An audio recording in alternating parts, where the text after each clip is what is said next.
Are we waiting for Ben at all? Nope. He's in the Kimberley region. That's why I'm here. I'm Ben. Hi, it's me, Ben. Hi. Caitlin is being Ben. Yay! I don't have that energy that he brings. I'm so sorry. I can't do Eh. that. See, it gives me a little bit of license to sort of I'm not a good Ben, but sometimes I'm funny. Bring the whimsy. All right, here we go.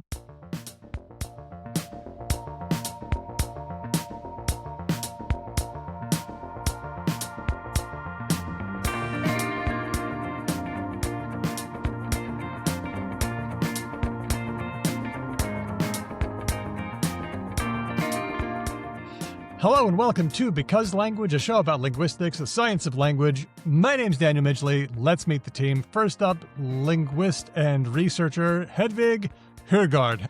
Hedvig, your name uses a special letter. It's an A with a ring on it. It's the ring A. Do you have any feelings about that? Well, I feel like it's one of the easier non-sort of English Latin alphabet letters, so I get a bit annoyed when people are like, I can't find it on the keyboard, and I'm like, you can just like Google A with a dot and you can copy paste it, man. It's not that hard. For anybody who does keyboard stuff, the ring A is option A. If you do an option A or option capital A, you'll be able to get that. This has been on a your public machine service. and your keyboard layout. Are you using a ZRT? Yeah. No, I'm using a Swedish keyboard. I especially request to get one everywhere I am. Oh, let's see that thing.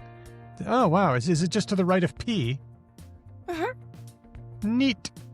And it's esteemed co-host not only of our show, but also of the podcast Half the Answer with Trent R. Nelson. It's Caitlin M. Green. Caitlin, hello. Hi. Do you have any feelings whatsoever about any letters of the alphabet? I feel that they're all beautiful, and that I would like to use every single one at some point in my life if I can get the chance. And I also do love a touchscreen keyboard because then you just hold the A and it'll give you every possible A you could ever hope to see, and you just select. It's the best. Some that you will never use. Right. Well, unless you're me, because I have a goal. So does that include all the Latin character set? Just like everything? Yeah, all of it. If it's in an alphabet, I want it. I'm not committing to characters. My letter thing is, when I was younger, I always wished my name had an R, and it doesn't. I just liked R, and I didn't have one. My friend Eric had one, but I didn't. And I thought the letter R is such a cool letter, and yeah, I was always envious. I'm so sorry that didn't happen for you, Darniel. Yeah, Darniel. exactly. We can Daniel. squeeze one in. Daniel Okay. Midgler. Yeah, but then you get rid of the Y, and Ys are kind of that's cool no for good. different reasons. In fact, I learned about Ys and Rs and the history of all these letters because I checked out a book called Why Q Needs You by Danny Bate. And it's a great book. And I had a chat with linguist and author Dr. Danny Bate. He has a podcast, it's called A Language I Love Is. He's written a book about the greatest invention in all human history, arguably, the alphabet. In our case, it's the Roman alphabet. There are others. But the book is Why Q Needs You. That chat is coming up. We get a lot of ideas for the show from the folks on our Discord. They are sharing links and ideas. They're even giving feedback on like designs that I'm making for the annual mail out. Yes, already. I'm on top of it. Our Discord is like a nerdy community that you can belong to. And that is just one benefit of becoming a patron. There are many others. I'd also like to add that if you do join the Discord and you make suggestions, so I also make suggestions, and Daniel usually doesn't pick mine. He picks everyone else's things but mine. I don't know if that's good or bad. Either it means I have bad taste or everyone else has very good taste.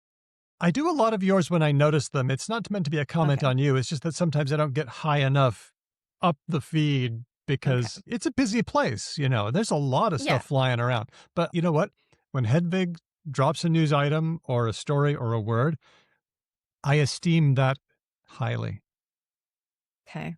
All right. A big welcome to our newest supporters on Patreon. Our newest person at the supporter level is Daryl with a gift membership. Ooh, I wonder from who? Did you know that you could do that? That you can just gift somebody a membership, whether they want to or not. They're a patron now. That's really cute. I feel like podcast listeners overall, I don't know, Caitlin, if you're like this as well, but like when there's a podcast you really like, you want to tell everyone to listen to it. And if you gift memberships, I feel like that's like even stronger. You're like, no, I need you to hear this podcast so badly. I paid money for you to do so. Yeah. Like, yeah. We have a new person also at the listener level. That's Josh. And we have a number of people at the free tier as well. That's Emily Kutlu, Apple Tater Ghoul, Matthew M, Empress Days, and Breezy. Welcome. Breezy, that's with sparkle emoji on not either just side. A regular Breezy. That's right. Deluxe Breezy. With extra breeze. Well, thanks to everybody who supports the show. We couldn't do this show without you. So, shall we get into the news? Yes. This one was suggested by Ignacio and Diego on our Discord. There was a bit of a viral moment at the World Cup involving language. Did anyone catch it? Yes. If I say yes, will you believe that I watch sports? I don't normally watch sports, but I did marry into a family that likes football a lot. So I do try to keep up to date. And I follow so it's currently the men's World Cup in football is going on, the national competition in the US, Canada, and Mexico right now. And a lot of the players don't speak English or speak more things than just English. And for every team, there is a set of sort of official languages that they speak. My understanding is that the press conferences, FIFA had provided translators in some languages, but then sometimes the players would just be able to speak even more languages that were on their sheet. And funnily enough, one of those more languages was just Spanish, which feels like a kind of obvious one that a lot of people would know. Also, the competition is partially played in Mexico, so not that weird that there would be Spanish language press at these events. And sometimes the players and the journalists wanted to speak Spanish to each other, but someone had to be like, hold on, we didn't get a Spanish translator, which feels like they could have figured out. Also, just because Mexico is a co-organizer, and also not that hard to fix in post. I don't know. The press conference was with Vinicius Junior, Ashraf Hakimi, and Frank de Jong. Started speaking Spanish, but they were halted by the FIFA official. Did you notice how they seemed really surprised? They even said, es un poco raro, which means that's a little bit weird. Yeah, this doesn't happen much. They pointed out that the three of them were perfectly able to converse in Spanish, but they were stopped. So the reason that they were stopped, and I got this from a TikTok video by Sophia Smith-Gaylor, who's a really good follow, and we might see her popping up at some point. The matches didn't happen in any of the Mexican host cities, so that was one reason why allegedly it wasn't eligible. The teams weren't from any Spanish-speaking countries, and the players themselves were not deemed to have Spanish as their primary language. And so they were stopped, and people noticed, and people commented on it, and enough people were a bit miffed. There was miffage. And so the miffery was so mifful that FIFA walked it back and announced that translation services will now be offered. For a lot of more events, right? They're still not going to provide translation for every other possible combination, right? I think their usual rubrics will be still upheld, but I think Spanish will get a little bit more translation coverage than it had before, which is good because when you have the chance to converse in a language you know well or a language you prefer, you just get a better conversation. More languages is more good. Oh, well done. I also thought it was interesting that couldn't they just have why did there need to be simultaneous translation at the time? Why not just fix it in post? Unless they thought that there could be something offensive going on.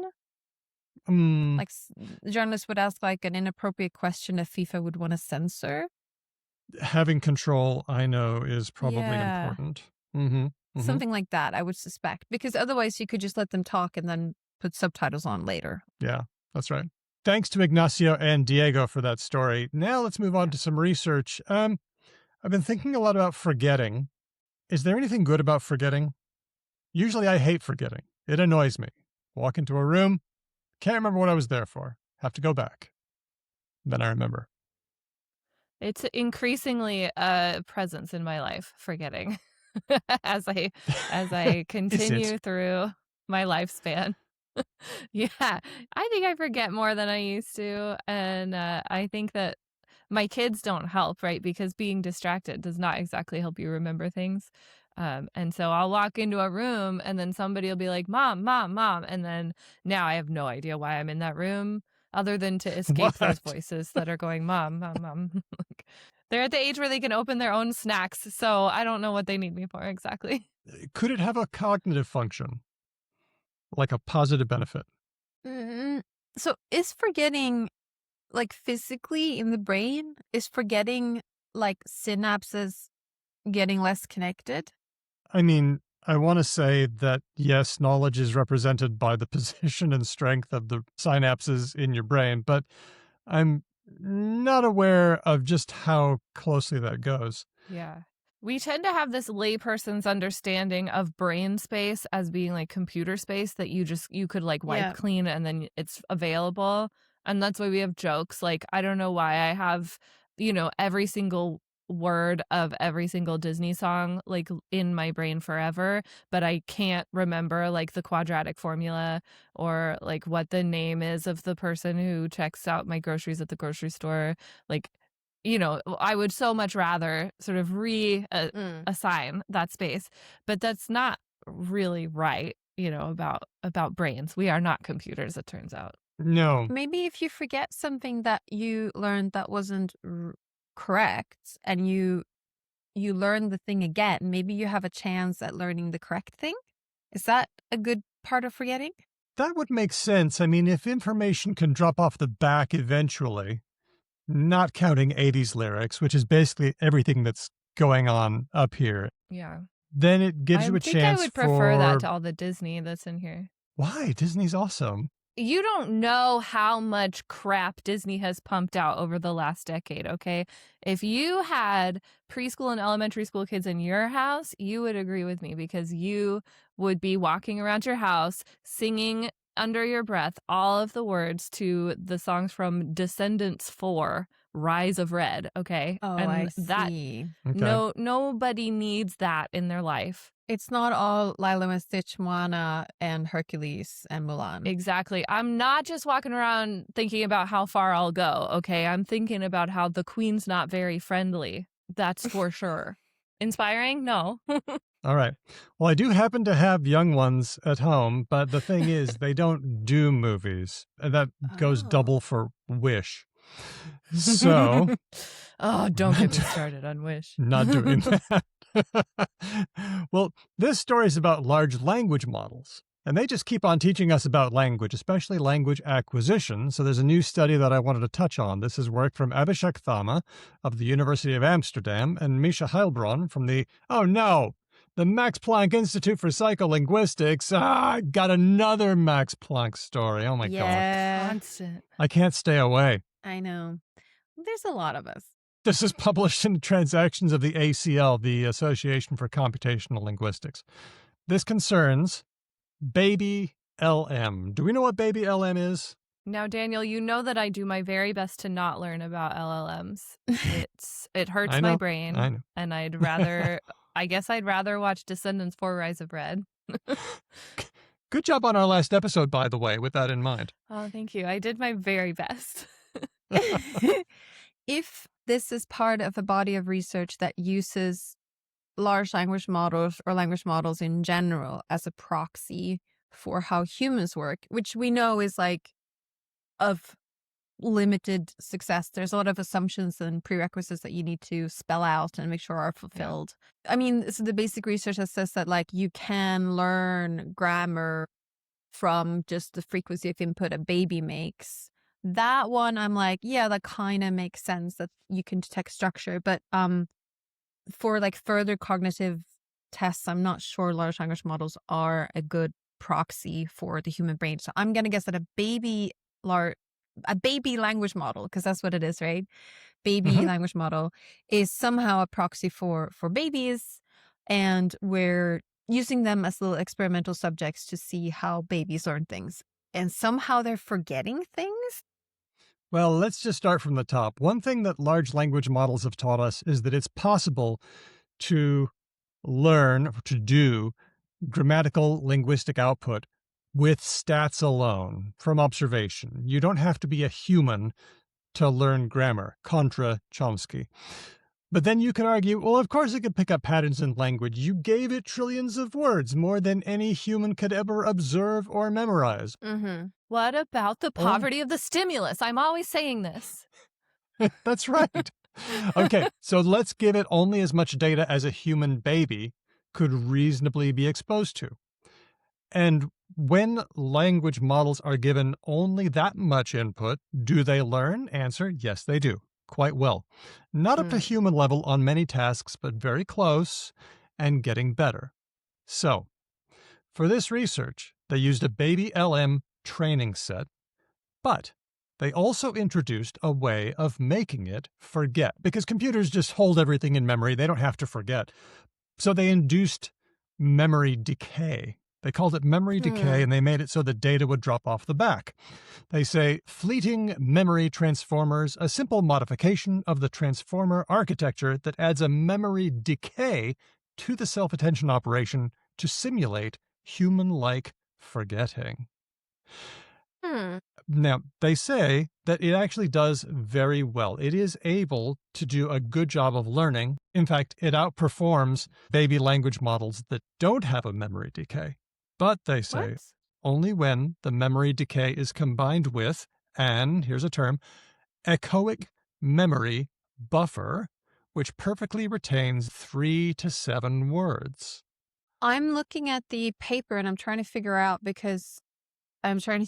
what languages they're trained on. Because, like, for example, if it is the German because they're so far I'm having a bit of a Bender rule problem where I'm is this just struggling to find out what language the material is in. I can see that that's it a good is point. open subtitles, Childies, which I know exists for non-English. Yeah.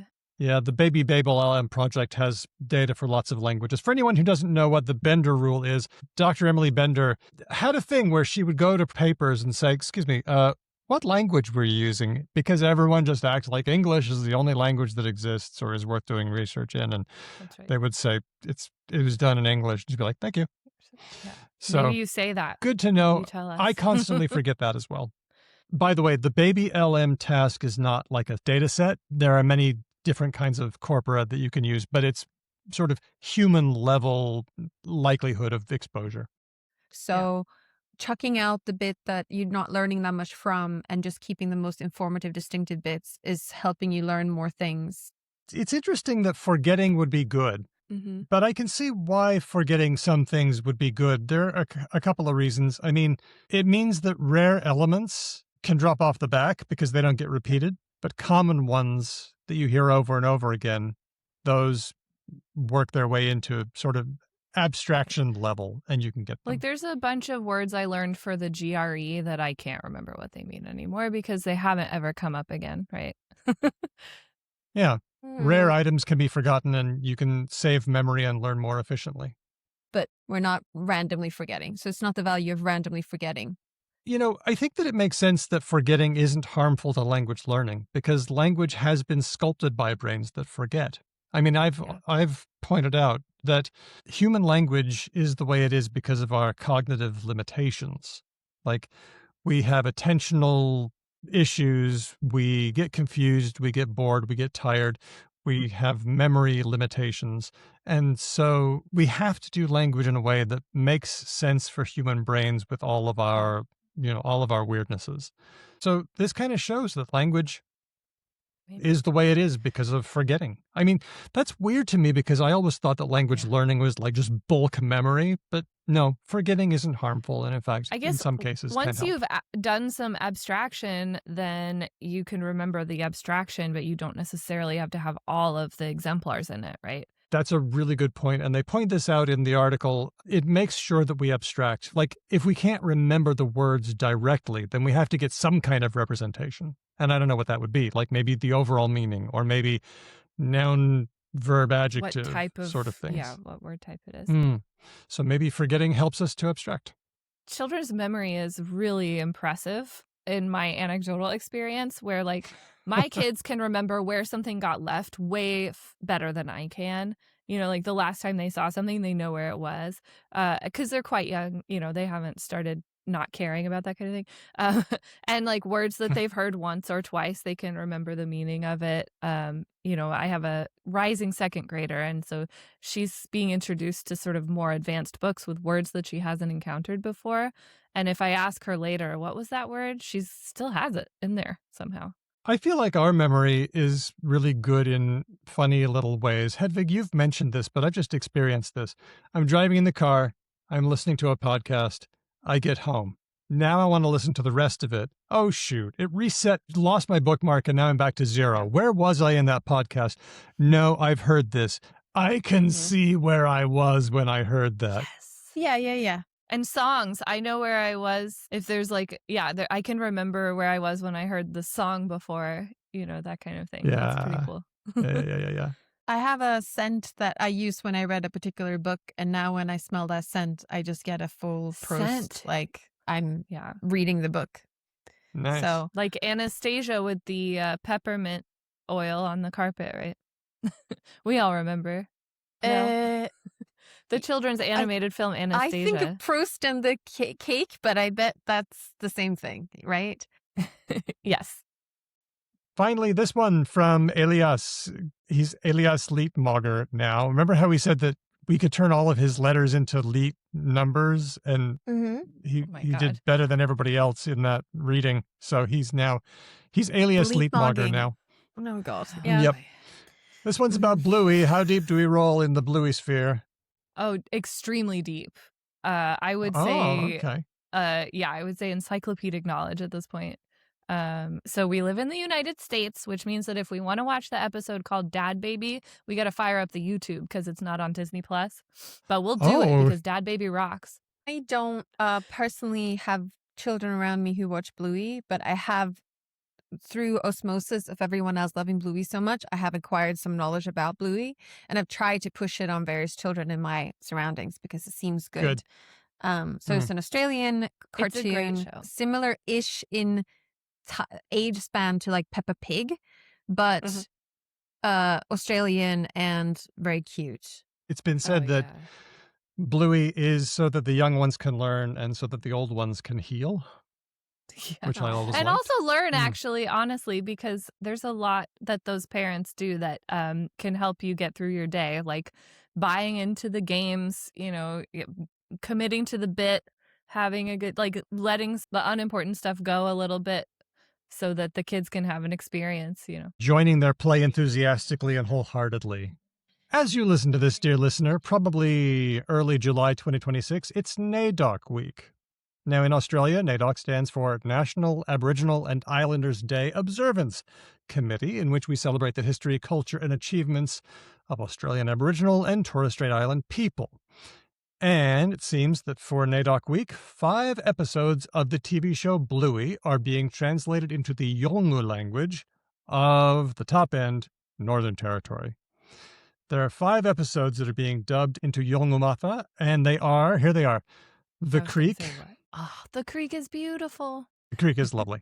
The Beach, Sleepy Time, of course. That's easy. There's not that much language in that one. It's mostly Holst. Yeah. Well, if you really want to do no language, just go with Rain. Anyway. Oh, true. Granddad and Rug Island. Oh, Rug Island is so good. I noticed that those episodes take place mostly outdoors. And they have a lot of intergenerational, sort of negotiation, right? Of like, what's a grown up, what's a kid, what are dads for, what is the role of an adult child in a parent's life. Yeah, Rug Island especially. Oh my gosh. Is Granddad the one where Granddad's trying to avoid a medical procedure? Yeah, Chili's chasing him around outside. Oh yeah, okay. Yeah. Yeah. So yeah, that's really interesting sort of like family dynamics in that one. I agree. And connection to the land and places. Because he has to go back to the place that he's from kind of to feel safe and in control, right? Yeah. So Yolŋu is spoken in the top end of Australia. That's the most northern bit of the Northern Territory of Australia. Not the pointy bit, but the big square bit. And Yolŋu isn't one language. It's about 6, and they each have different varieties. It's kind of complicated, but all up, Yolŋu has about just a bit under 5,000 speakers. And having materials like Bluey will help young people, I think, have a connection to the language. So congratulations to Yolŋu for joining the Bluey Club. Let's do more. Hooray! If you want to have I was going to say adult content, that sounds wrong. There's a great film by Werner Herzog called Where the Green Ants Dream. And there's some Yolŋu spoken in there. They pretend that it's like a super small language that no one understands, but it's like a language spoken by like thousands of people in Australia. But if you want to hear Yolŋu in a non-children's movie, I can really recommend the movie Where the Green Ants Dream. It's very good. Nice. Cool. Thanks, Elias, for that story. All right, it's time for Related or Not. Let's hear our theme. Caitlin, are you psychologically preparing yourself? I saw that. Yeah, I am. I'm doing my deep breathing. Don't worry. You don't have to replicate your perfect score from a couple of episodes ago. You're fine. I've already failed since then. So yeah, I have to let go of that. You got nothing to prove. You're fine. I still have my certificate on the wall. Like I'm not taking that down, but I sent a certificate. I'm coming over and I'm going to rip it off the wall depending on how you do. I said you were welcome to stay here anytime. I didn't mean that. I gave this to you. I can take it away. I'm putting an alarm on it. You can't have it. Cold, dead hands, my friend. It is guarded by skeleton. What are you going to do? You're right. It is, isn't it? Okay. Let's just take a step back here. It's cool. Let's listen to Joe.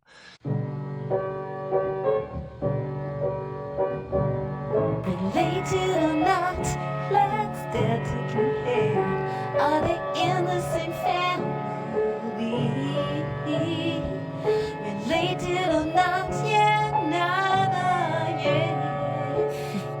Etymology, it matters to word nerds and me. Isn't that lovely? Thank you, Joe. That's very wow. That nice. was beautiful. I really like it a lot. I feel like I'm in the 90s and we're all very emotionally close now. So that's nice. Music brings us together and then Related or Not tears us apart. So let's do our first one. This one is from Pete via SpeakPipe. Hello. Wondering if prodigy and prodigal, as in the prodigal son, are etymologically related. Thank you. Thank you, Pete. Tell me what you know about the prodigal son. What is this story? It's a biblical story about a man who has 2 sons, and one of them stays home and is very good, and the other one goes out into the world and commits lots of sins and comes home and gets embraced by his father, and the other son gets jealous. Because Jesus loves a sinner that he can forgive more than someone who never sinned. Which I always found like... What is the lesson that we're supposed to learn from that? I think like an LLM, I stopped paying attention partway through and I don't remember exactly what. Like, was I supposed to like be wild for a while and then come back? Did I make a mistake by being like the first son? You're supposed to have a rumspringa. Yes. I was supposed to sow my wild oats. If the assumption is that there is that, what's the non-prodigal son called? The other guy. Him. Okay. If the assumption is that there actually are no non-prodigal sons, that everyone's a sinner, then it kind of whatever. Yes. Then I guess it's just if you get more love the more you sin, then it gets worse, because then like serial killers who find God in prison are like closer to Jesus than ones who just like committed robbery. I don't know. Christians don't let me know how it works. Yeah, I'm sure we'll get lots and lots of explanations. But the son who stayed home and was not wasteful, he's like, why are you giving him a feast with the fatted calf? You never even did that for me. And the dad says, okay, look, your brother was lost, but now he's found.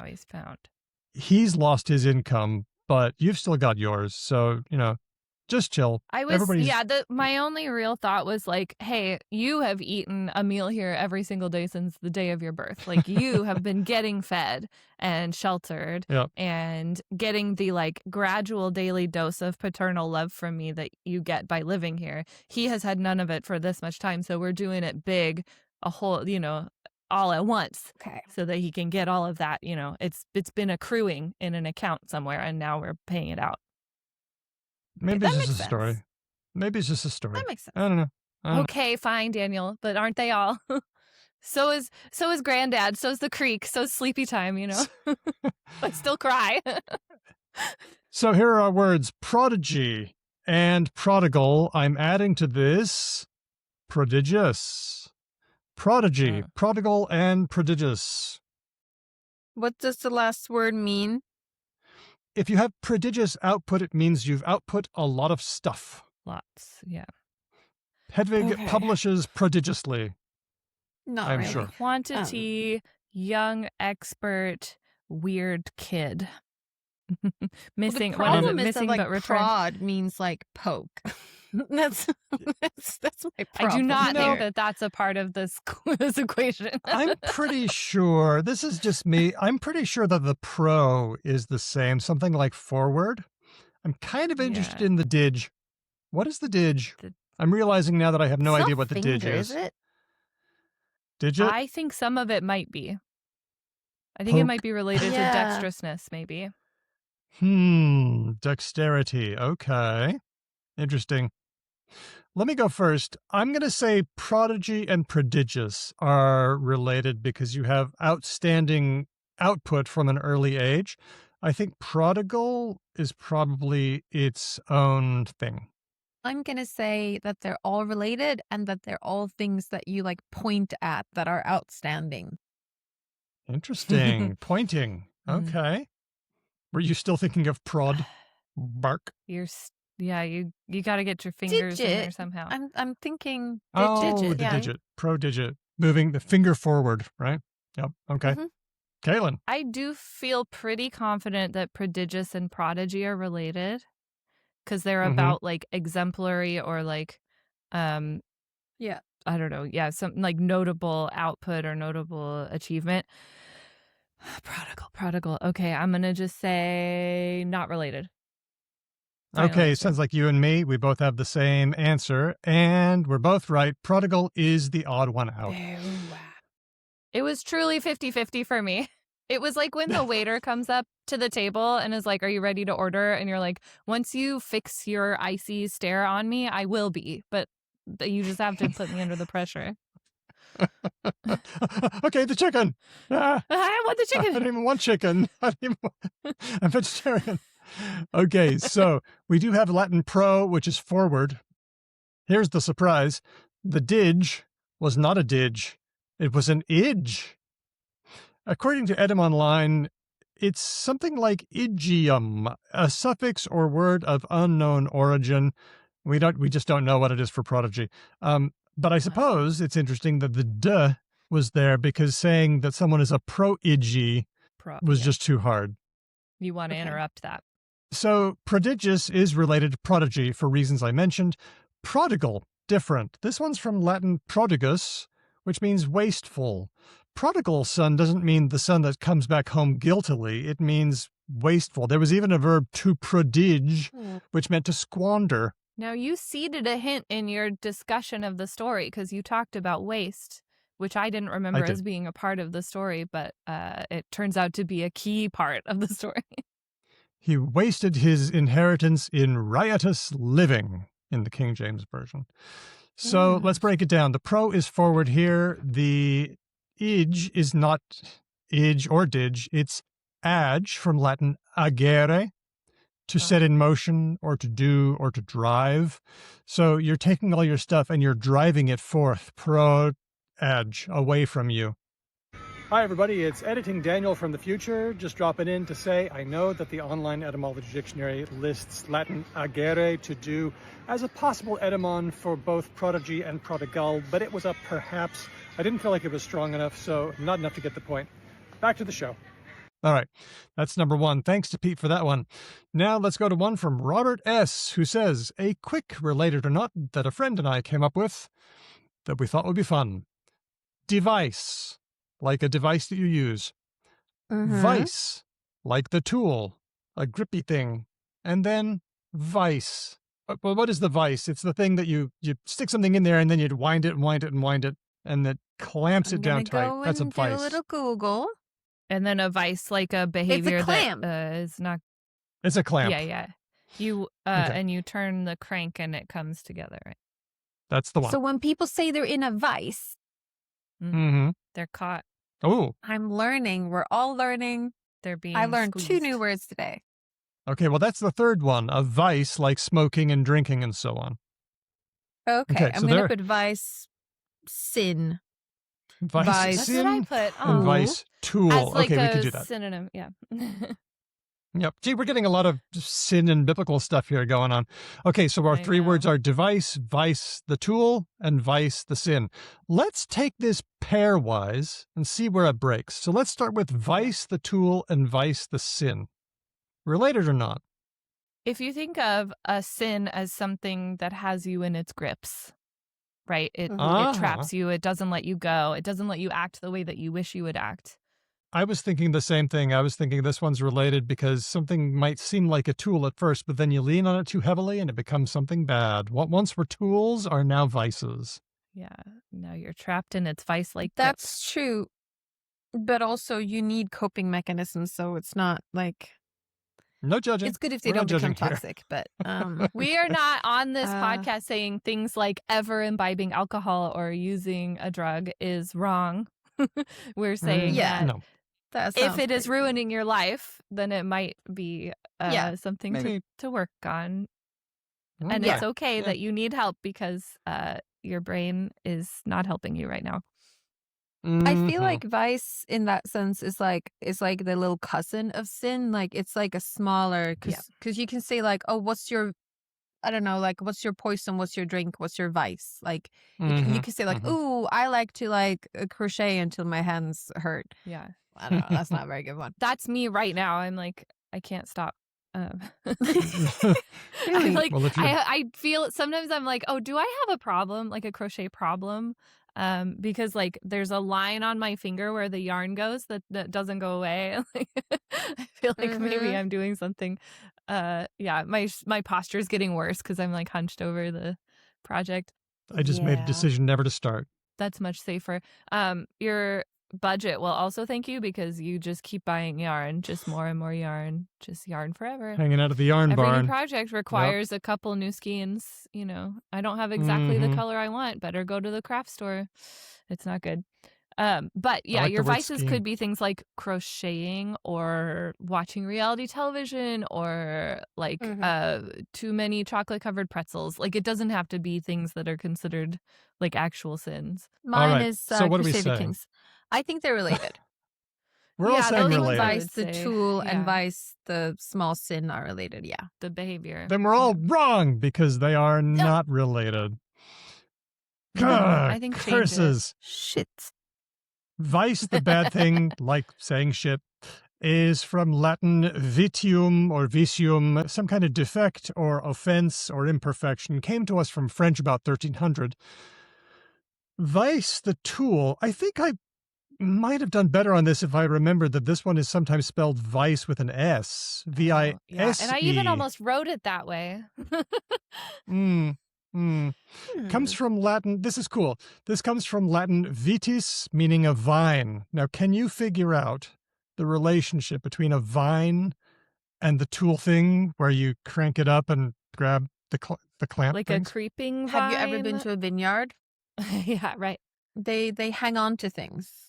Yeah, They twist, they want- twirl. They make a little lasso until they hit something, and then they go around it, right? Yep. Yeah. In a process called thigmotropism.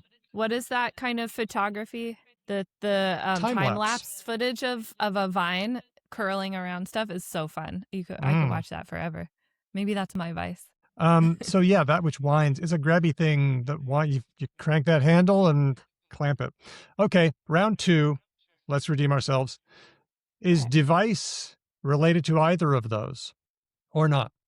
Is it a vine or is it a defect? I think neither, right? I mean, Is it a clampy thing? Device. I mean, Yeah. I could see how a device would be a tool. yeah, exactly. But now you said the thing about the vine stuff, which. Mhm. But at what point did this become? And also there's devise, the verb, like to devise a plan. I was going to ask if that's related, actually. Yeah, devise. Is a Yeah, device that's something related, that you right? devise? I was thinking of divisive, so I thought, is it related to divide? Oh, That's shit. interesting.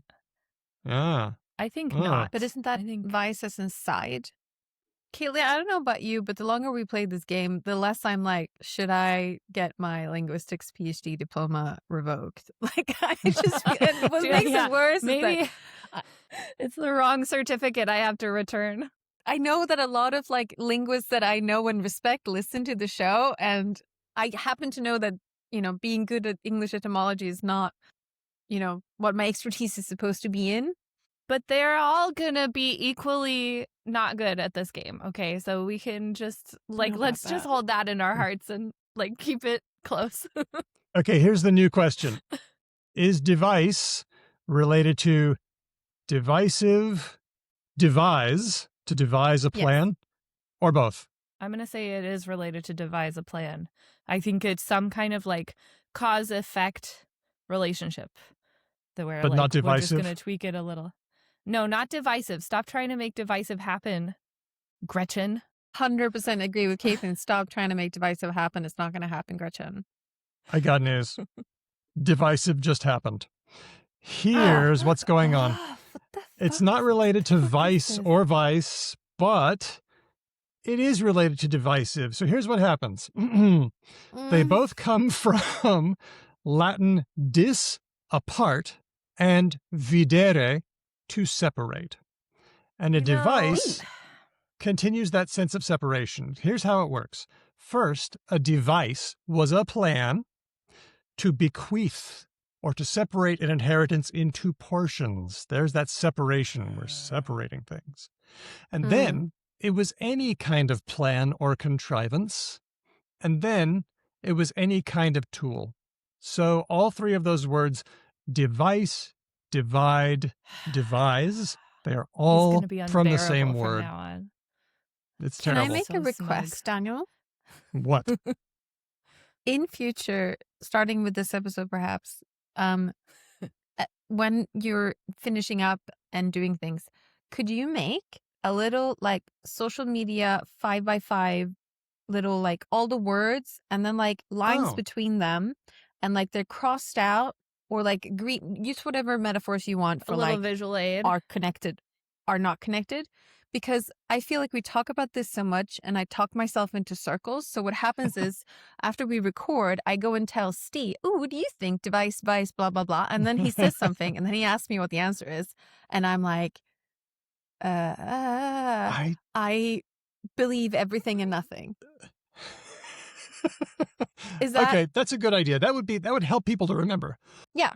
And you could make like one version without the lines. And then when you like flick to the right, there's the version with the lines. So you could actually test yourself. Wow. Okay. Well, let's put that in the ideas bin. A big thank you to Robert. Last one from Ash, who says, thought of this when I was wondering if the let diminutive, like piglet or cutlet, I guess, whether that let diminutive implied another form. Here are the words. Gauntlet, as in to throw down the gauntlet. Gauntlet, or run it. The armored glove. Gaunt, meaning thin. You're looking very gaunt today. And I'm going to add to run the gauntlet. That's one that I'm adding just for me. And Ash says, very much enjoying the show. All right, so we got Thank you, Ash.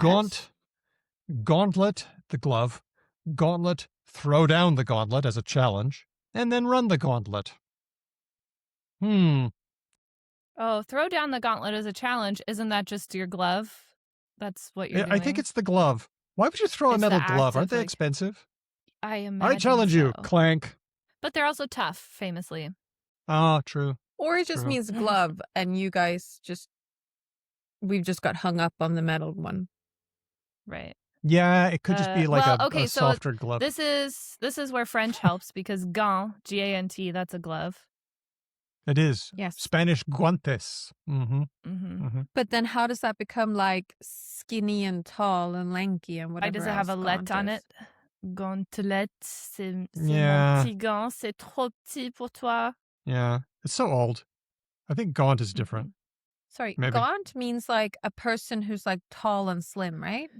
Gaunt. I think just unhealthily thin, right? You don't have to be tall.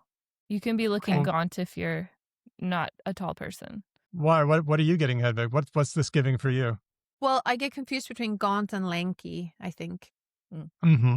I think you can be lanky and still give the appearance of like good health, right? You can just be like, that person's body just wants to be that way. Mm. Oh, but gaunt is like unhealthily slim. Something's wrong. You're sick or you're not eating enough or Okay. something is happening. Yeah. Mm-hmm. So how is that Mhm. related to gloves? Yeah. Yeah. Probably not. Skinny fingers. That's what I said. I said gaunt is its own thing. You look like a finger from a glove. You're looking gaunt. That's not the worst guess I've ever heard. Okay. There's been worse ones. Probably from me. Okay, in that case, do we all think that gaunt is unrelated? I'm going to say yeah. Okay. Unrelated. We are all correct. Gaunt is unrelated. It just means thin. There is Old Norse gaunt, a thin stick, which also is a tall, thin man. Now, that leaves us with 3 gauntlets, and I will tell Right. you that one of them is the odd one out. Is it the glove? Is it running the gauntlet? Or is it throwing down the gauntlet? One of them's not related. I mean, if throwing down the gauntlet isn't about a glove, I'm going to freak out. Yeah, exactly. So it has to be the running the race that is unrelated, but I that's read just so many of weird. those like Arthurian novels for children that like as a kid that if I Yep. got this wrong, I have to re-examine my entire life. Mm. I do not wish to do that. Therefore, I will not choose that option. Yeah. I can't go all the way back there. So you both think that running the gauntlet is the odd one out? I mean, I Yes. kind of thought they all were related, but I'm going to say that. Sure. Yeah. Me Mhm. too. But if I had to pick one, Okay. If you had to pick one, well, you are correct. The one that's unrelated is running the gauntlet. People really did throw down these metal gloves as a challenge. Yeah. Kaplunk. Well, because you can't slap someone across the face with a metal glove. That would be death. So, I challenge you. You can't be like, I demand satisfaction. Clunk. That's not going to work. You've already won. Right there. You did it. Yeah. You I demand blindsided them. satisfaction, and now I have it because they're on the ground. Ow! You hurt me. The word Mhm. gauntlet that you run was originally a different word. It was gauntlopp. Gauntlopp, and it comes from Swedish. Help me out, Yes, Hedvig. Loping around. lopp is like a race, like a marathon is a kind of lopp. It's a race it's a- course. It's a race, yeah. And gaunt, so does that have to do with the sticks? No, it's gata. Oh yeah, Gottlob. Yeah. Oh, gauntlet is Gottlob? That's It was crazy. Why'd you Gottlob. add an N? Hang a on. T. What is gata? Gata is street? Okay. So it's, or I've got street or lane. So it's a lane course, a gauntlet. The N was just epenthesis, like, you have a message. Who sends a Mhm. message? Who brings the message to you? Messenger. Oh, the messenger. Ah. The messager. The messenger. But for some reason, it just sounded better for us to call it a messenger and stick an N in And it. if you're going along a passage, what are you? You're a passenger. I hadn't thought of that one. That's a good one. That's how the Swedish gauntlopp became a gauntlet. It was influenced by that unrelated word. It's an eggcorn. This was cool. There's a little false etymology that got stuck in the OED from 1656, not long after the word started being used. Here is what they said. Gauntlopp, in parentheses, Gentlopp, a punishment of soldiers first invented at Ghent, and therefore so called. It wasn't invented in Oh. Ghent. It came from Swedish. That's fun. But Love an that's what apocryphal, happens. like a kangarooism. so Gaunt, unrelated. Running the Gauntlet, unrelated. Thanks a lot, Ash. Thanks also to Joe for that theme song. If you'd like to send us an item or a jingle for related or not, get them to us all the usual ways. On Blue Sky, we're at becauselanguage.com, or send us an email, hello@becauselanguage.com.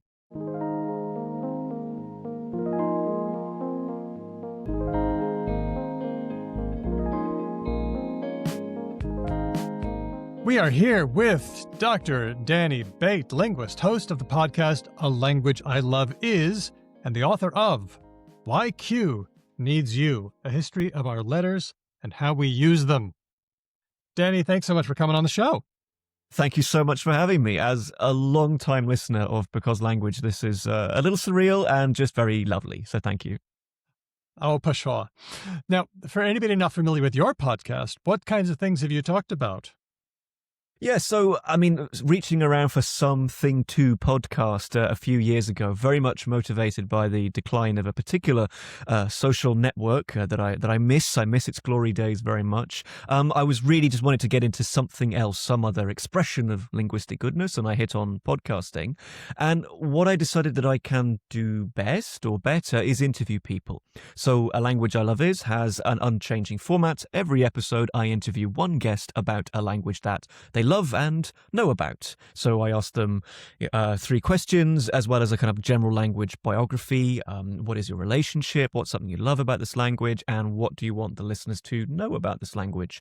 3 seasons so far, and a 4th season when I regain the energy soon. Nice. Yeah, okay. It's true, you know. Avoiding burnout is something that we all sort of have to work at, and also like choosing what our goals are. We look at ourselves and we say, am I doing what I want to do here? Am I achieving some good? How do you evaluate your podcast? That's hard to say, because I suppose in this game it's always about faking it until you make it and projecting strength. That's what I do all day. But of course, I'd love to moan and gripe and grumble about how much work it takes and how it is quite tiring. And I think, unlike with the first and second series, I crossed the finish line of the 3rd series tired. Really quite tired, and thinking that this podcast is, I haven't made it any easier for myself. I haven't found a way to slot the process of making this better into my life. So yeah, it's not all sunny. I'll say it. I'll say it that way. The guests are brilliant. The interviews are great, but the editing, uploading is taxing, and it's never got any easier. It can be that way. Okay, so I did have a read of Why Q Needs You. One of the contentions is that the alphabet is the greatest invention in... Sorry, did I dream that? That's in there, right? Or is it in the promotional materials? Did you make that claim? No, I don't make that claim. I'm a linguist. I've never made a grand claim in my life. I'm going to make that claim. My question to you, Danny, is the alphabet the greatest invention in human history? And I mean human history. I don't mean like we're not talking sexual reproduction or something like that. Sure. I think I can agree with you with a slight modification, which is just to expand the alphabet to writing in general. I think writing is incredible and amazing, and also, underappreciated, because we're so good at it that it fits very unobtrusively into our lives. We're just so literate, so good at the business of reading and writing. And within that incredible achievement, the alphabet gets to take a huge share of the glory. I just make that modification because the alphabet is not all writing. It's a family tree of writing, a tradition that is awesome, but not the totality of all human writing, if that makes sense. Well, yes, and we realize that there are other kinds of writing systems. There's logographic writing systems.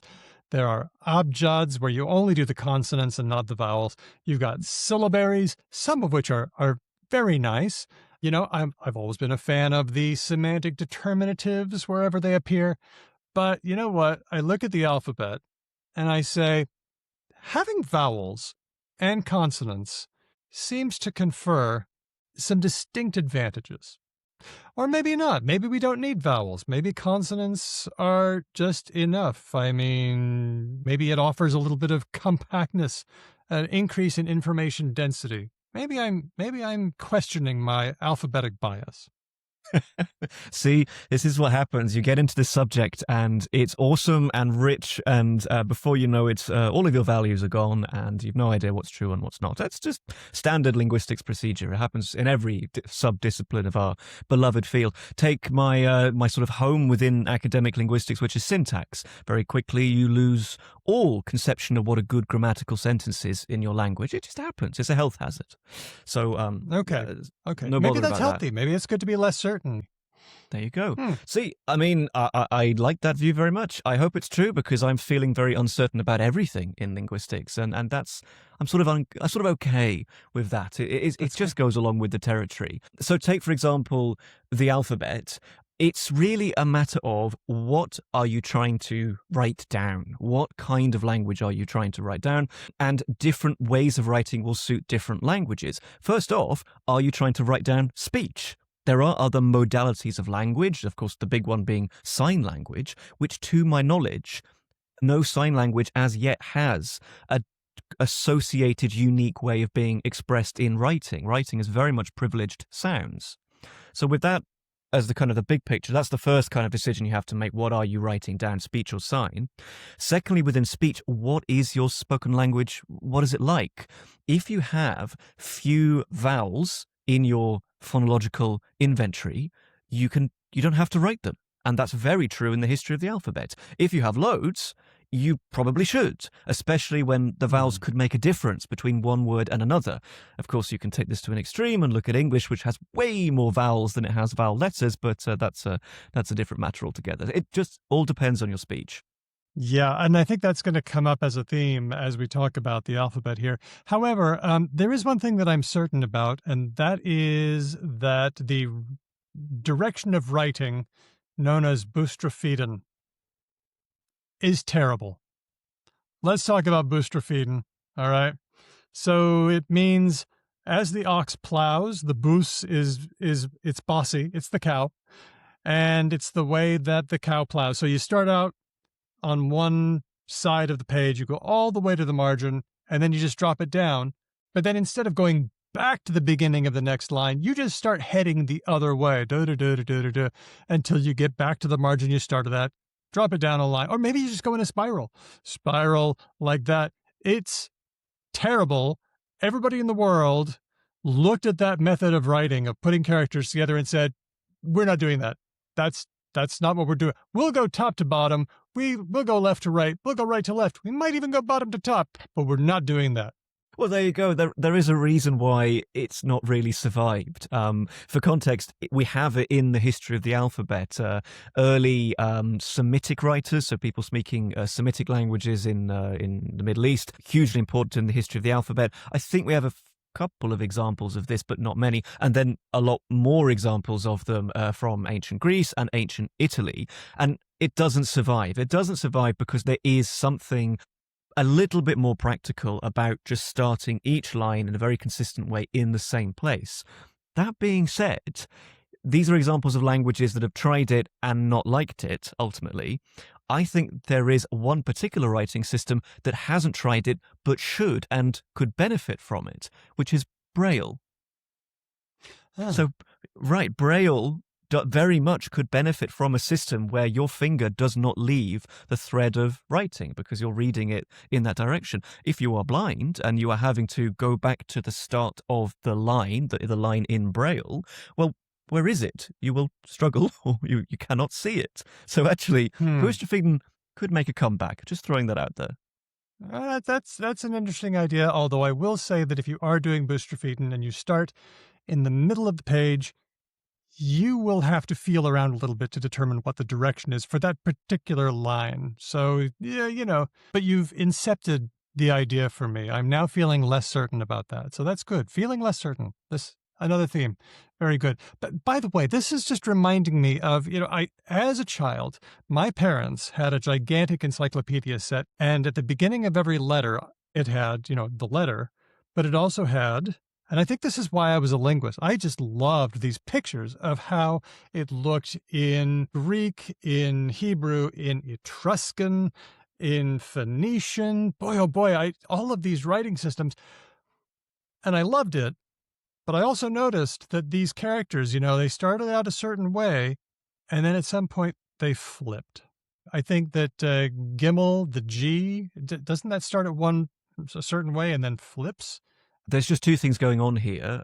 One of which is that we today, us, scholars who are trying to write about these scripts, will have to make a decision. What was the dominant direction of writing, and therefore what direction do we put our letters in? So an encyclopedia might have to mix and match. So the Etruscans overall tended to prefer right to left, whereas Latin overall has tended to prefer left to right, and that's what English still uses to this day.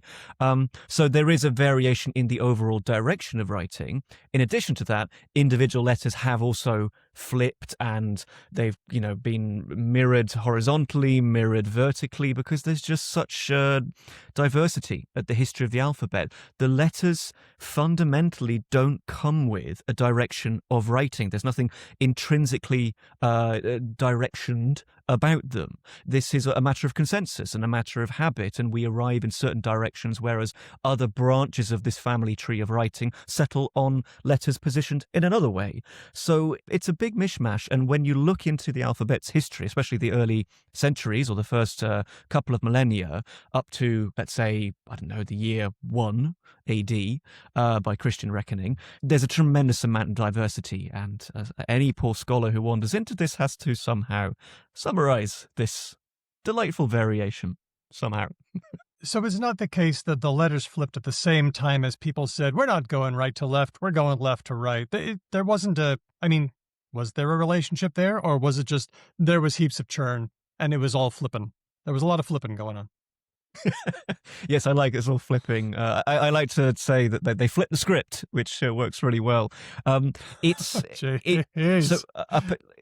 you can, it's hard to sort of explain these things, because again, if you poke around into, say, the front and back of a letter, if you poke around into it, these intuitions just disappear, because you think, okay, what is particularly back about the stalk of a capital D as opposed to the bulge of a capital D? I think we might do a little bit of maybe anthropomorphizing, where sort of thinking, okay, that's maybe the face and this is the back, but letters don't have faces and backs, they're abstract symbols. So it's all a bit mixed, and you've got to separate out two things. Vaguely how a letter is positioned with respect to the top, the sides, and the bottom of whatever medium you're writing on, and how it's positioned with respect to other letters. And we see variation in both of those aspects. So you might find a letter that is flipped from our perspective, but it's just a matter of variation, where the Greeks at this point in time are quite comfortable writing in one way, then another way, and boustrophedon, why not? Sometimes, though, you find examples where we must say, actually, with respect to everything else on the page, this individual letter is indeed backwards. But what is backwards at the end of the day? It's all in flux. It just settles via consensus. It's a gigantic crowdsourced experiment. I like that. I got a comment from a young listener recently on a different show that I do. They asked, why are some letters more common than others? And I thought, oh, that's a seemingly obvious question, but when you try to answer it, it's not at all intuitive. My answer was, it's not weird that letters occur with differing frequencies. What would be weird is if they all occurred with the same frequency. That would be very unusual, because we use some sounds more than others. We use vowels more than others. We use some sounds less frequently. So naturally, they would just show up less. But why is Z and Q so uncommon? And not coincidentally, they appear at the end of the alphabet as well. Mm-hmm. Yes, absolutely. I mean, why are some letters more common than others? So that somebody can win at Scrabble, I guess. Ultimately, no. You have to be winners. You have to be winners. You've got a couple of things going on. So if your writing system, such as the alphabet, is fundamentally based on sounds, it's all about representing the key sounds of your language, then, as you correctly say, you're going to have some sounds that are just more common than others. These may be a product of sound change. This may be a product of what are the loan words in your language. This may be a product of maybe sound changes creating new phonemes, which are finally recognized and given their own sound, but they're quite limited. So naturally, speech is going to have a say, but there's a couple of other factors. I really cannot give a straightforward answer with anything with the history of the alphabet. One would be that you have letters coming in at later dates. So there are letters that could well be used for different purposes, but their sort of later date leads to a marginal status, which means that they're not used everywhere that phonologically they could be. So I think a great example of this is Z. All of the sort of alphabets of Western Europe, including English, have had a very lukewarm relationship with Z because the Romans only acquire it or reacquire it to spell Greek words. So it's very limited to just Greek words. And consequently, it's not there in words that have a Z sound like nose and surprise, or even all those plurals like dogs, where really it's a voiced Z sound. So that's an additional factor where it's not just about speech, it's about the usage of the alphabet. And lastly, letters removed, maybe one step removed from the straightforward phonemic principle, can be given new functions. So if you take something like E and H in English, through kind of chance, it's certainly not there in older stages of the alphabet, but kind of through the needs of writers and readers, these have been selected as the workhorses of English spelling. E allows us to spell more vowel sounds, as in all your diphthongs in like, I don't know, late and athlete and things like that. And H allows us to spell more consonants, as in TH, CH, SH, th, and sh, sounds of English that weren't there in the Latin speech of the Romans, so they don't get given their own letter in the alphabet, and we've just had to kind of make do somehow. So there are multiple factors going into why E reigns supreme among the letters and Q and Z languish at the bottom of the Scrabble bag. It's interesting that you mentioned H because we notice, H. I've got children who are H'ers and I grew up an H'er. So H dropping rears its head again. But H really got pressed into service for a lot of digraphs. And you mentioned this in the book as well, that you got PH, TH, CH, SH, WH, which is another interesting case. Why was H chosen? Oh, and by the way, even more if we're talking about Gwelga, I understand you studied Old Irish, and we just had a show recently about Irish and how there used to be a B with a little dot. And then after a while, they said, we're not doing the dot. We're doing, what are we going to do? We got to use something else. Oh, H is just sitting there. Let's use that.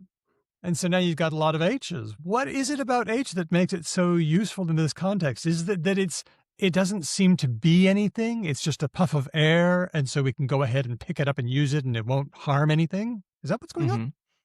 Yeah, so I think that is the absolute root of this whole story. It's a ginormous collection of facts and languages and contributions, so many of which, of course, are confusingly present together in English spelling. But at the heart of it, if I could identify one original sort of prime mover in this whole story of H, it is exactly what you just said, that H is barely something, and so often it becomes nothing. The sound drops out. I mean, phoneticians struggle to classify H as a consonant. It's just this kind of breathy voice. And that individual sound, let's just call it a consonant for simplicity's sake, that could just drop off. So this happened in ancient Greece, where one particular dialect became an H-less dialect, the Ionian dialect, and consequently the letter for H, heta, is reassigned to a vowel and it becomes eta or eta. This looks like an H, and it's basically because there was a letter going spare. This happens to this day in so many circumstances and dialects of English, most famously the London Cockney English, dropping their H's across the board. And it happened also in late Latin, where we can see, I love this, we can see in kind of non-standard inscriptions and texts from the Roman Empire that people are dropping their H's in Latin. There's this pronouncing, whereas once they would have said habeo, I have, they're starting to say things like abeo. And this will, of course, become French e, as in je, or Italian o, right? Io Of course. So this is being dropped, and this time and time again, not for a single reason, but maybe for the same phonetic principle, this frees up H to be put to new purposes. And it's partnered up with other letters to spell aspirated sounds. So this is what the Romans are doing with PH, TH, and CH, because they're trying to spell Greek aspirated sounds. And from this practice, we get things like photo and theatre and stomach, orchestra. These are all from Greek, ultimately. Then you have, in the post-Roman period, the Middle Ages, obviously the best period of history, you have TH and CH, where people are they're really grappling with the fact that Latin has just not given their language, be it Irish or English or some kind of other kind of Germanic or even Old French, it's not given them enough letters. And H is there for the taking because they're not using it for anything else. So it's time and time again, for different reasons, which I think there's no need for me to go into, it's the hero that we need in our time of phonetic trouble, and often because it's a letter going spare. The hero that we need. The hero, yeah, exactly. The hero. It just keeps dropping out. It keeps dropping out, and then you get American English with herbal instead of herbal, and it was just a function of how fashionable H dropping was and who was using it and who took what away with them as they went. Exactly. This is why spelling reform is so difficult, because you could have a perfectly phonetic one-to-one relationship, and then the sound would change, and there goes your perfect system. It's never going to stick around unless you're one of these languages where they go ahead and update the spelling every once in a while. But that's not English. We tend to do it not by committee, but by just over time. Do you have any thoughts on spelling reform? Does it need to happen? It's garbage, isn't it? There's a reason why nobody wants to do it. Yeah. I have many thoughts about spelling reform. Okay, let's get spicy. No. Like, the thoughts are all in conflict with one another. Come on. And actually, in the book, I refuse to give a definite opinion on this. I just say we should always be open to it, and by being open to it, acknowledging all the problems that come along with it. This is exactly this principle. It's actually one of the principles why significant people in the history of English, have refused to engage in some sort of thorough reform. So one of my personal heroes, Dr. Samuel Johnson, living in the 18th century, he actually says in the preface, I think it's the preface or introduction to his dictionary, if I update the spelling, it's only going to change in 200 years' time, which is correct and also the wrong attitude. Because yes, it's going to keep changing, but also you've got to keep updating it. You've got to keep on top of this, as people do where I live in the Czech Republic. There is a society that still just about has the social currency and power, the means to update spelling if need be. It doesn't happen very often. We don't all kind of wait every Christmas, or what are the new letters going to be? It doesn't work like that. But it is something that we should be open to. Reform doesn't have to be wholesale. It can be on a micro scale, little oddities, absurdities that are there for reasons and for principles that are no longer ours. So basically, everything in English spelling is there for a reason. It just may not be a good reason or a modern reason anymore. So things like the B in debt and doubt, or the H in ghost, they're there because of other languages and people's priorities in the past. We could get rid of them. And I think we should be open to that. Spelling mistakes are so often phonemically accurate, organic mini reforms. And of course, in English society, we uphold the standard so strictly that you'll say, absolutely not. How dare you even think about that, despite also claiming to have a phonemic spelling system. How dare you drop the H in ghost, or if your predictive text will correct it for you, or your word processor will give you the red squiggly line of doom, things like that. So all of these things are going on, but the wholesale reform is nonetheless really, really challenging. You have to answer two big questions if you're going to try and reform a language like English. The first question is, who are you? That's it. So do you have the prestige, the power? Do you have international cooperation? Are you part of a committee that people are going to listen to? Are you in touch with the technology? Are you in touch with the mood and the social atmosphere? Are you recognizing that there is a general appetite for spelling reform? If there isn't, then no one's going to listen to you, and people are just going to say, well, I'm not going to do it. So that's hugely important, and arguably such a single person or body of people just doesn't exist in the English writing world. And then secondly, the equally big question, who's English? So American English, well, why not? It's the most prestigious, it's the most dominant in the world today. Well, then you'll annoy all the other English-speaking countries. So you have to answer these two big questions. And I cannot see this current situation changing without big societal and geopolitical shifts. I think that's what it would take to dislodge standard spelling from its current position. It's just much easier instead to just spell things the old way and let everybody work it out wherever they are. Some people are going to have an R that they won't say. Some people are going to have H's that they don't say, but we will just read right through them, and that's how it goes. Yeah. With that in mind, though, you mentioned how doubt and debt came to us from French without the B. No B. And then, and this is the story that I always tell in my classes, then Latinizers, people who thought Latin was just the coolest language, they said, hey, Latin had dubitum and debitum. Let's stick that B back in. And so there it was. I'm still wondering how they got everybody to believe them. Because we've commented, we're talking here about how difficult it is to get things to happen, to get spelling change to happen. And yet somehow a bunch of hoity-toity Latinizers managed to do scores of words, absolutely scads. How did they manage it? Sure. I guess they had the prestige, and it was the moment. This is it. This is just it. They were the intellectual top dogs. So if you are operating in, what would this be, the 15th century, I think we first start to get the examples with the re-added B in debt and doubt, or it really tends to be the 15th century.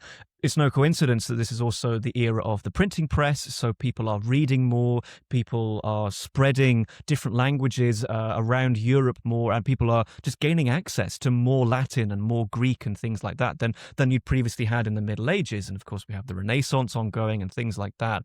And who are you who's writing English at this particular time? You could well be somebody at court, because English has become, again, a language of the court by this century.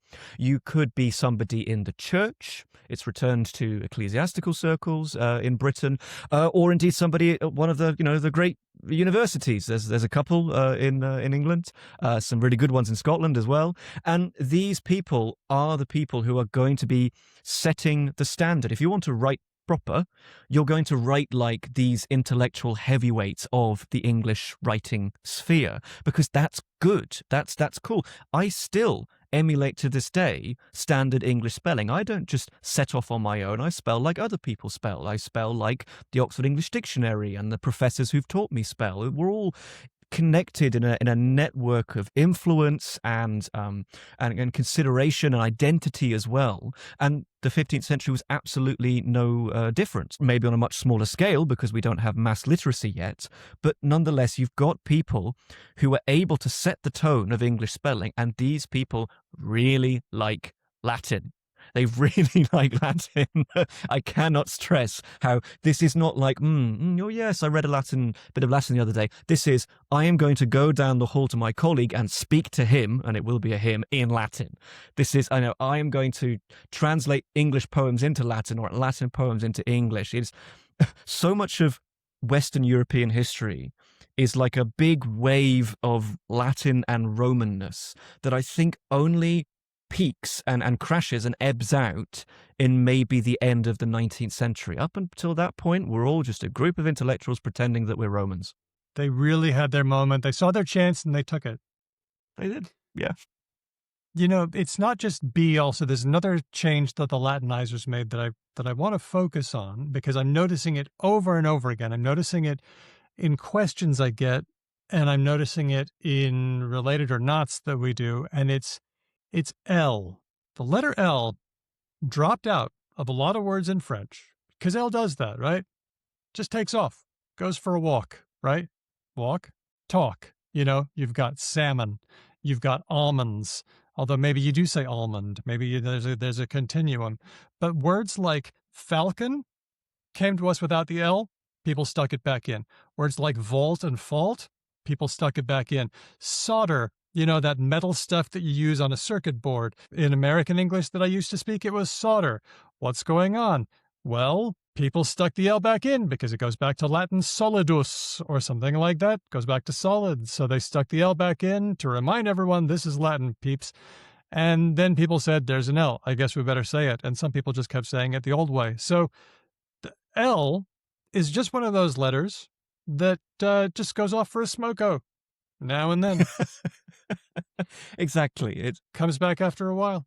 It's one of the liquid consonants, It goes and has a drink. It goes and, it minds its own business for a little while. It's true. And this is partly the joy of any kind of historical phonology and studying writing systems as well, in that you just recognize the same sound changes over and over again. There are properties of sounds that lead them to undergo the same sound change in different languages in different time periods and also in different parts of the world. And many of these will then make a contribution to English as English absorbs so much vocabulary. So this happens in the history, as you say, in the history of French at a pretty early point in time. We can really see in our record for Old French words that have an L in Latin being spelt with maybe a U and an L and then eventually just a U. So this explains the difference between something like Italian caldo, meaning hot, and it becomes chaud in French. And it would have been maybe something like cialdo. Relative chronology is always difficult, not sure which one's happening first, but like cialdo, cioldo, and then just cho, and then show eventually, something like that. Both coming from Latin calidus, right, with an L. And the same thing has happened in Polish. Your, crossed L that you have in Polish, so many Polish words, it's a W sound. It's the same sound change. The same thing is happening in so many dialects of English to this day, and in a way that really kind of stings my ears. My English doesn't really have this so much, but I go back to the UK, and members of my own family have examples of this change where an L is becoming like a W sound, where it's becoming, pill and bottle and things like a wall. Brazil, really, really common sound change over and over again.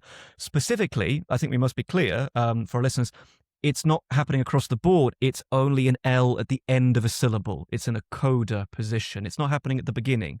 This is dark and light L, and some English varieties don't have both dark and light L. I think Irish has both light, so we don't expect this change to happen in Irish because it only affects dark L. I think Australian English and Northern England English has only dark L's, I think, in general. My English has both. So. What do you mean by light and dark L's? In our episode on Irish, we were talking about metaphors people use like eclipses and things like that. But light and dark, can you describe that in an IPA way?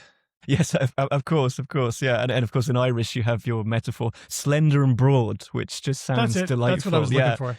These letters, some thinner and some fatter than others, but we resort to metaphors. Some are better than others, I think. Some help teachers more than others. But yeah, sure. Light and dark L, they're two types of L, and we tend to use them for when speaking about a particular L sound in a language, and they are almost one and the same, but with a dark L as well as the tip of the tongue being involved, like a L sound, the back, the velar, so in between the back of the tongue and the soft fleshy bit in the roof of your mouth, that's getting involved too. That makes a dark L.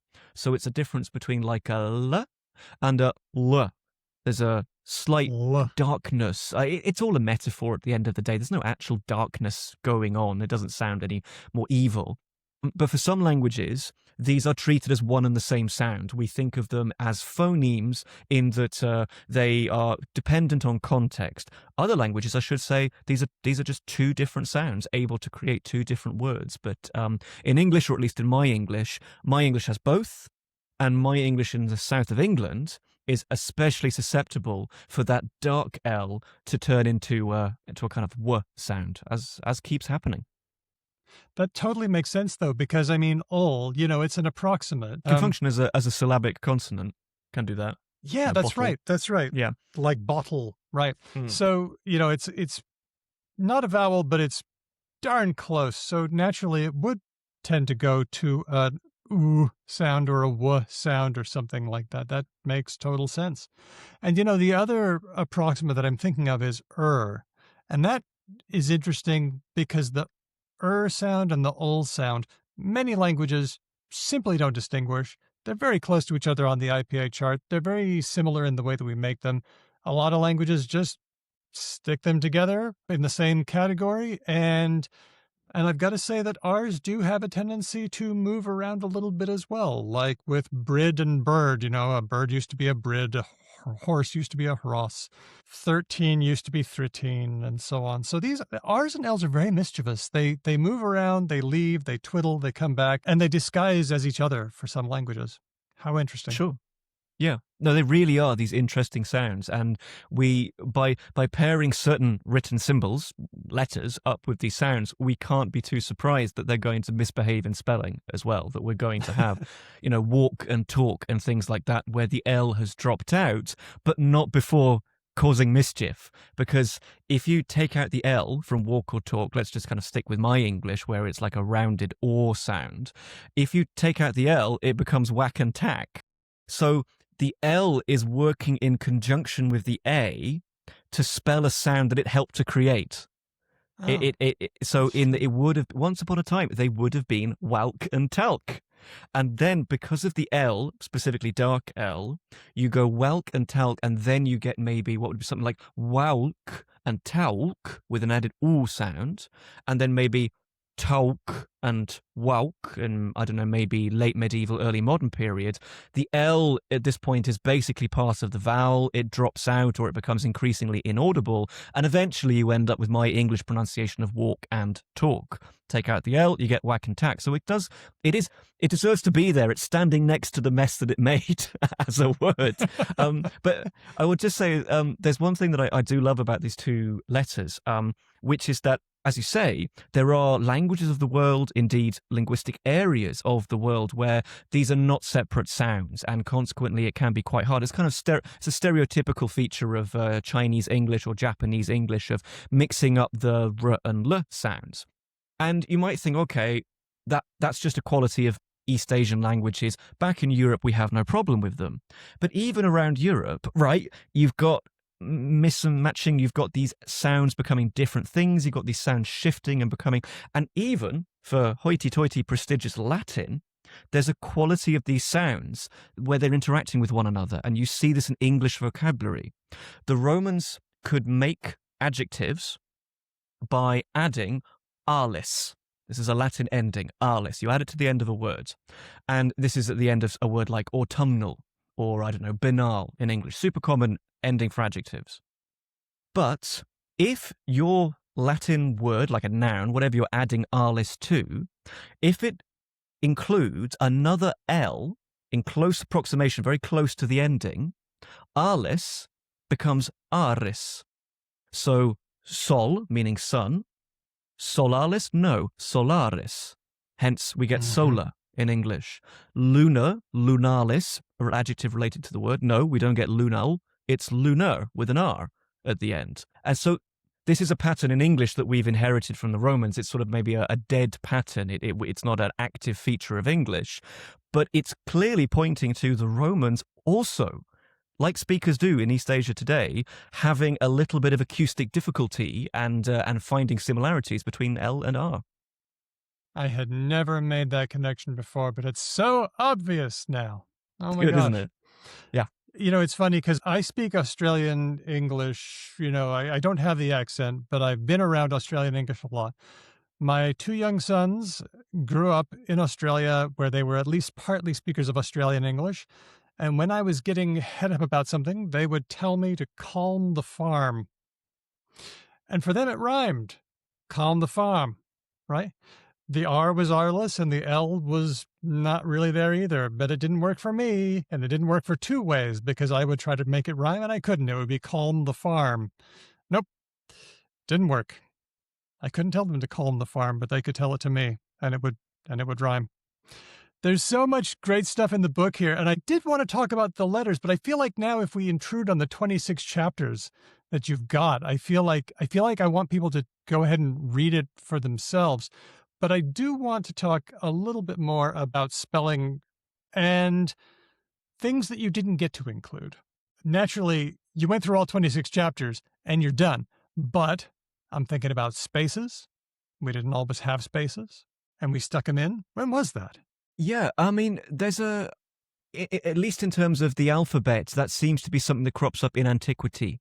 And it's optional to begin with. It's something that people experiment with, spaces. We have spaces in some of our earliest inscriptions using the alphabet from Greece and Italy. And then in some cases, the spaces are abandoned. The Greeks and Romans or early Italian writers, I mean Italian in the geographical sense, these are not like modern day Italians, they think actually we just don't need these. I mean, let's face it, there are no spaces in speech. So it is not something that your writing system absolutely needs to have. They're, I think, very useful things, very natural things. But of course, on reflection, spaces are kind of one of the few things that we've got to hold on for when we're searching around for the definition of a word.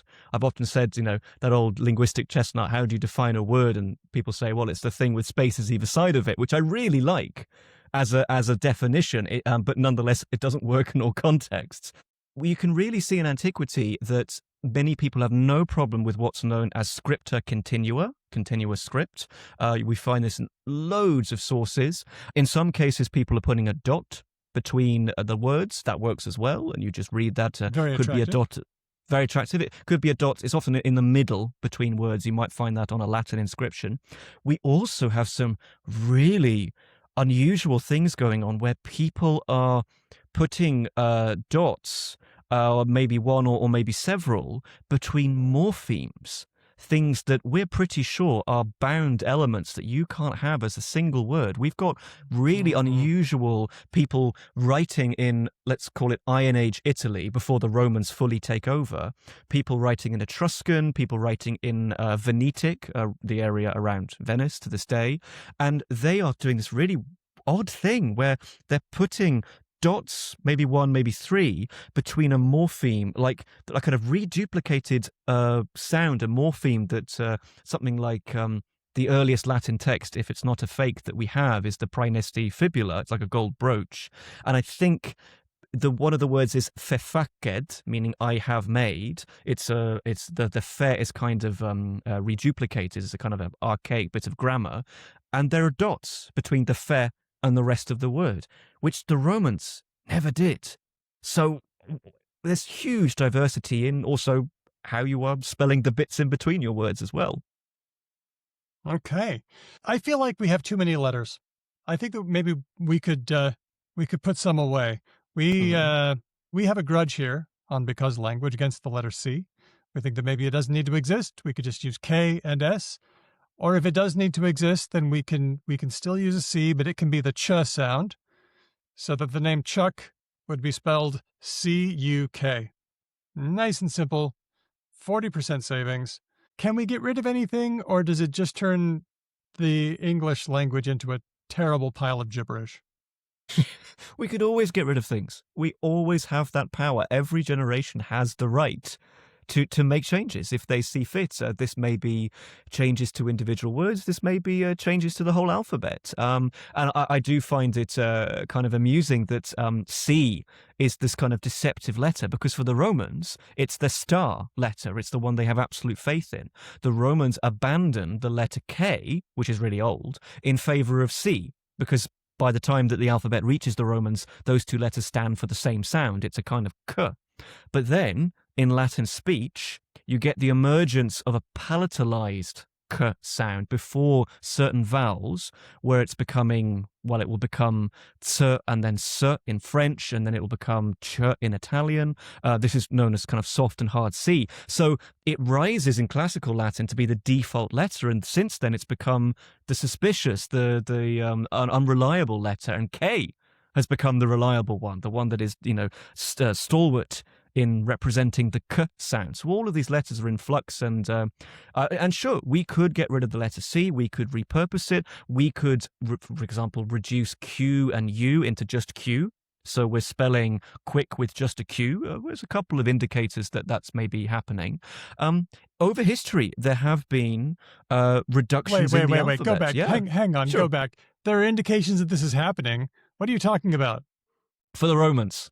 It's the Romans who really partner those two up. Yeah, sorry. I mean, yeah, it could happen. I think. Do you know what? With every possible bit of English spelling that you can think of, it's probably been tried at some particular point in time. I'm thinking of the airline Qantas, which is Qantas. Can we get it? And people get mad when I call it Qantas. Where's the U? I say. Where's the U? Or it's maybe a uvula, so like Qantas, something like that. Qantas. Qantas. Let's do that. But even still, like, this is the thing. Can we get rid of some letters? A language can do okay with fewer. So we've got examples in history of people really thinning the herd with the alphabet. So this happens in the history of runes. The writing system of the Vikings. You go from the elder to younger Futhark, which is like an alphabet. It's the runic alphabet. And the younger, despite all the sound changes that are going on in Norse speech, has way fewer letters than the elder. They really prune it down to what the kind of minimum that they can get away with. So it can work. Sure, in English we can get rid of a few. It's just, as you know, English now has way more phonemes. So arguably we could keep some, repurpose them, and add a whole load more, and then maybe we'd be up to the ideal ratio of letters and sounds. Oh, that sounds good. Okay. In that case, you know what? I've changed my mind again. I think we don't have enough letters. We need to make another letter. I don't care what it looks like. And because I have the Because Language magic wand, you get to wave it and create a letter, and everyone will just have always used it. Everyone will just know what to do with it. What letter do we need? I have my answer. Mm-hmm. It's interesting if we can compare. For me, this is the tricky thing, because obviously English speakers know spoken words so well that there's so many aspects of spelling that they just have no problem with. They just know that that's how you pronounce it, and I don't really care that maybe there are vowels that don't have a letter. I just know how the spoken word is because I've been hearing it all my life. I am always thinking of English as an international language where we have second language learners trying to get to grips with this awful relationship between sound and spelling. With them in mind, with the rest of the world in mind, basically, it has to be schwa. It has to be the schwa vowel. That's exactly right. It is. Yes, it is schwa. That was my answer. Good. We got to have schwa. It would get rid of so many spelling problems with reduced vowels. Imagine, irresistible. Is it ibble or ebble? No need to worry about that anymore. No longer a problem. Schwa deserves its own letter. It really does. I mean, of course, it has its own letter in the IPA. Let's bring it in. Let's do welcome it. Schwa. Welcome in. Schwa. Everybody, schwa. I love it. I think are we vibing? I feel like we're vibing. Feels the good. book is a lot of fun. I want to talk for a second about you and your podcast, and just as you know, you've got a podcast. Hey, I've got a podcast. I want to know what you've learned about communicating ideas to the public, because we engage with some really tricky linguistic ideas and we try to get them out there. Have you got any tips for how you do what you do? Yeah, so I have many thoughts on this topic. So many that I've actually collated them into a lecture that I've given at universities to students and things, and talked about public linguistics and just opening up the possibility of public linguistics, which many academics remain very unaware of, and also potential benefits and potential dangers as well. And it's difficult. With the podcast, it's tricky because it's a guest format, so I can't coach my guests' answers, and it's difficult, especially not being face to face with them in the same room most of the time.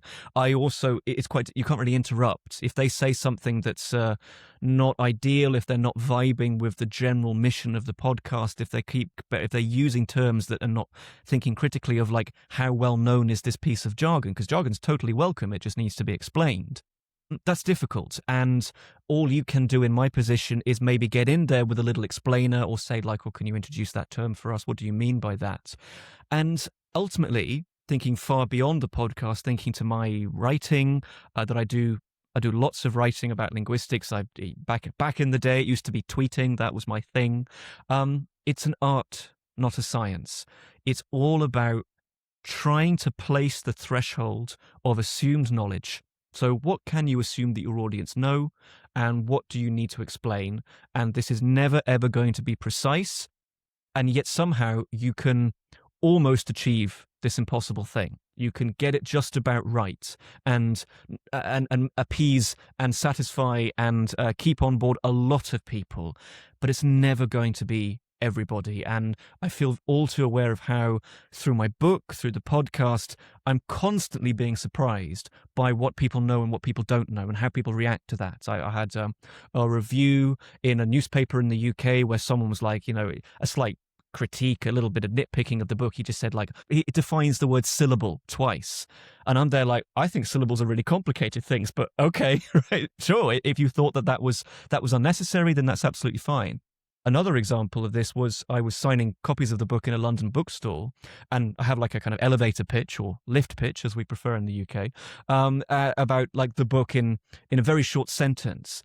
And usually I can kind of hook it to whoever I'm speaking to. I can say, oh, what's your native language? Tell me about your writing system. Okay, cool. I can link English to that. And there was an Italian gentleman who was like, oh, okay, Italian, that's my native language. I'm like, fantastic Italian. I mention it many times. I hold it up as a good example of spelling. I think it's pretty phonemic. And I say to him, like, so you know how English spelling is really weird? And he goes, no, is it? So you are constantly learning and just adapting this ever-changing threshold of what do I need to explain and what don't. That's part of the fun at the end of the day. Treat it as fun. So that's my top tip. I think the fun is really important because I think we have to communicate the positivity and bring the love.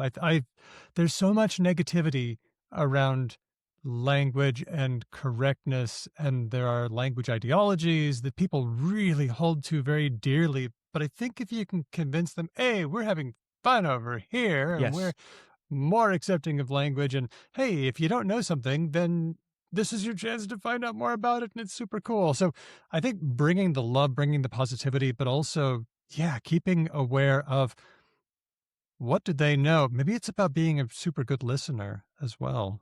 Yeah.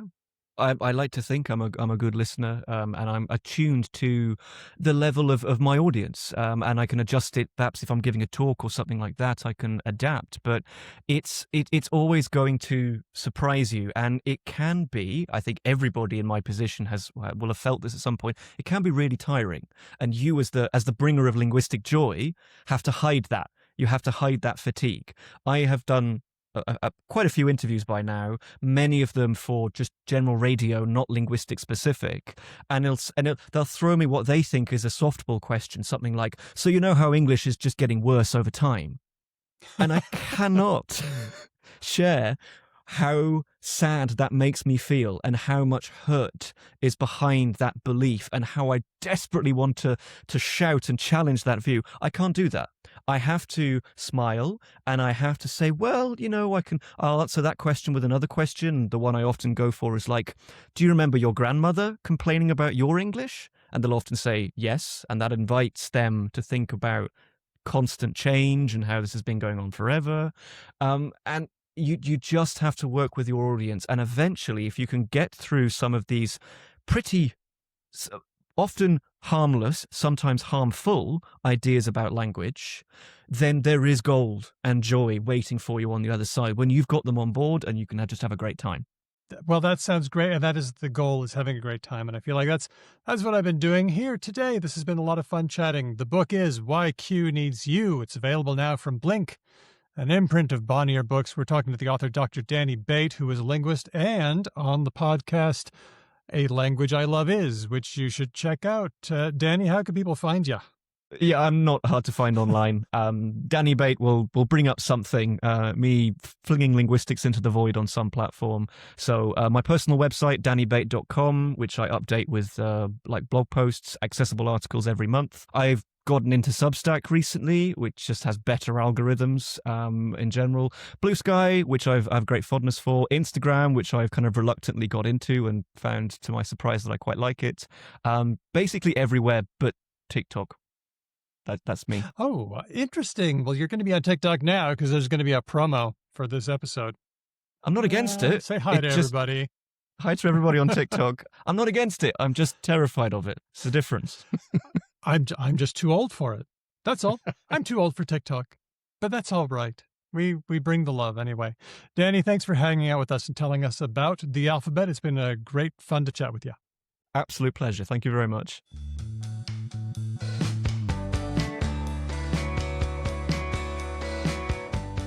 And now it's time for Words of the Week. Caitlin, do you have any feelings about Words of the Week? What in general as a category? I mean, I do. I love it actually. Yeah. I get excited every time. Okay. Ben used to do a thing where he sort of performatively. He had a bit where he pretended to hate on Words of the Week, but I gotta say, I'm losing my taste I can't go down that for path him. with him. I'm so sorry, Ben. Well, this one was suggested by Ignacio on our Discord, who says, "It pains me to bring this up, but we've been hearing a lot about monoculture this week. A word I'm sure existed prior, but I'd never heard it. It's being used by a leader of Australian far-right party as an attack on multiculturalism." What are we talking about? Mm-hmm. Well, usually people talk about monoculture as a bad thing, that like it is a Yeah. bad idea to suggest that we're all the same. You can also use it in That we should all be biodiversity. Like acting it's the same. bad if you have a monoculture of like only one banana species, for example. That's also, I think, monoculture. Right. And like agriculture, right? It makes your Yeah. stuff worse at growing if you're not introducing other plant life. Yeah. Also just like susceptible to like if you get wiped out, everything gets wiped out. That's it. However, I don't think that's the metaphor we should use for human monoculture and diversity necessarily. It's also just a statement of fact. Like humans are diverse, whether we quote unquote want them to or not. And that's how societies are. And there are many strengths that can come from that. And what has Pauline Hanson done now? I have not kept up, Danielle.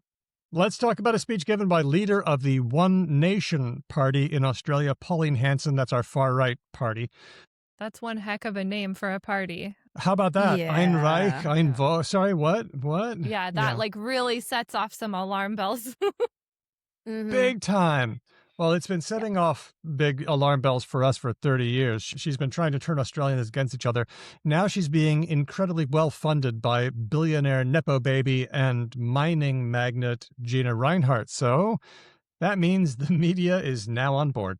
She gave a National Press Club speech. It was supposed to be a Q&A, but she took all the question time herself. Here's the relevant quote. "We cannot be a multicultural society. We are a multiracial society, but we must be monocultural. Australians must live under the one cultural umbrella." Yeah. Okay. So Okay. in the United States, the key word that we are using for this is assimilation, right? That's what like all of our far right leaders are talking about is like they don't assimilate. That's why we can't let them in. Yeah. It's also just, yeah, I mean, I have many thoughts about it. I don't know, I don't want Pauline Hanson to be in my head more than she already is, which is, Right. yeah. Too much. But it's also disregarding diversity within what she thinks of as her own culture as well. It's just, it's dumb on many fronts, and it's just dog whistling for a bunch of bullshit. And okay, monoculture is the word of the week. Now don't want to think about Pauline anymore. I've heard it used in the past, not about this necessarily, but about like monoculture being the idea that like cultural artifacts, like the top-down kind, like what the TV stations give us or like what, the streaming Mhm. services give us is like too the same, like too samey. Oh, And that like right. people Oh. are not able to like get a diversity of entertainment anymore.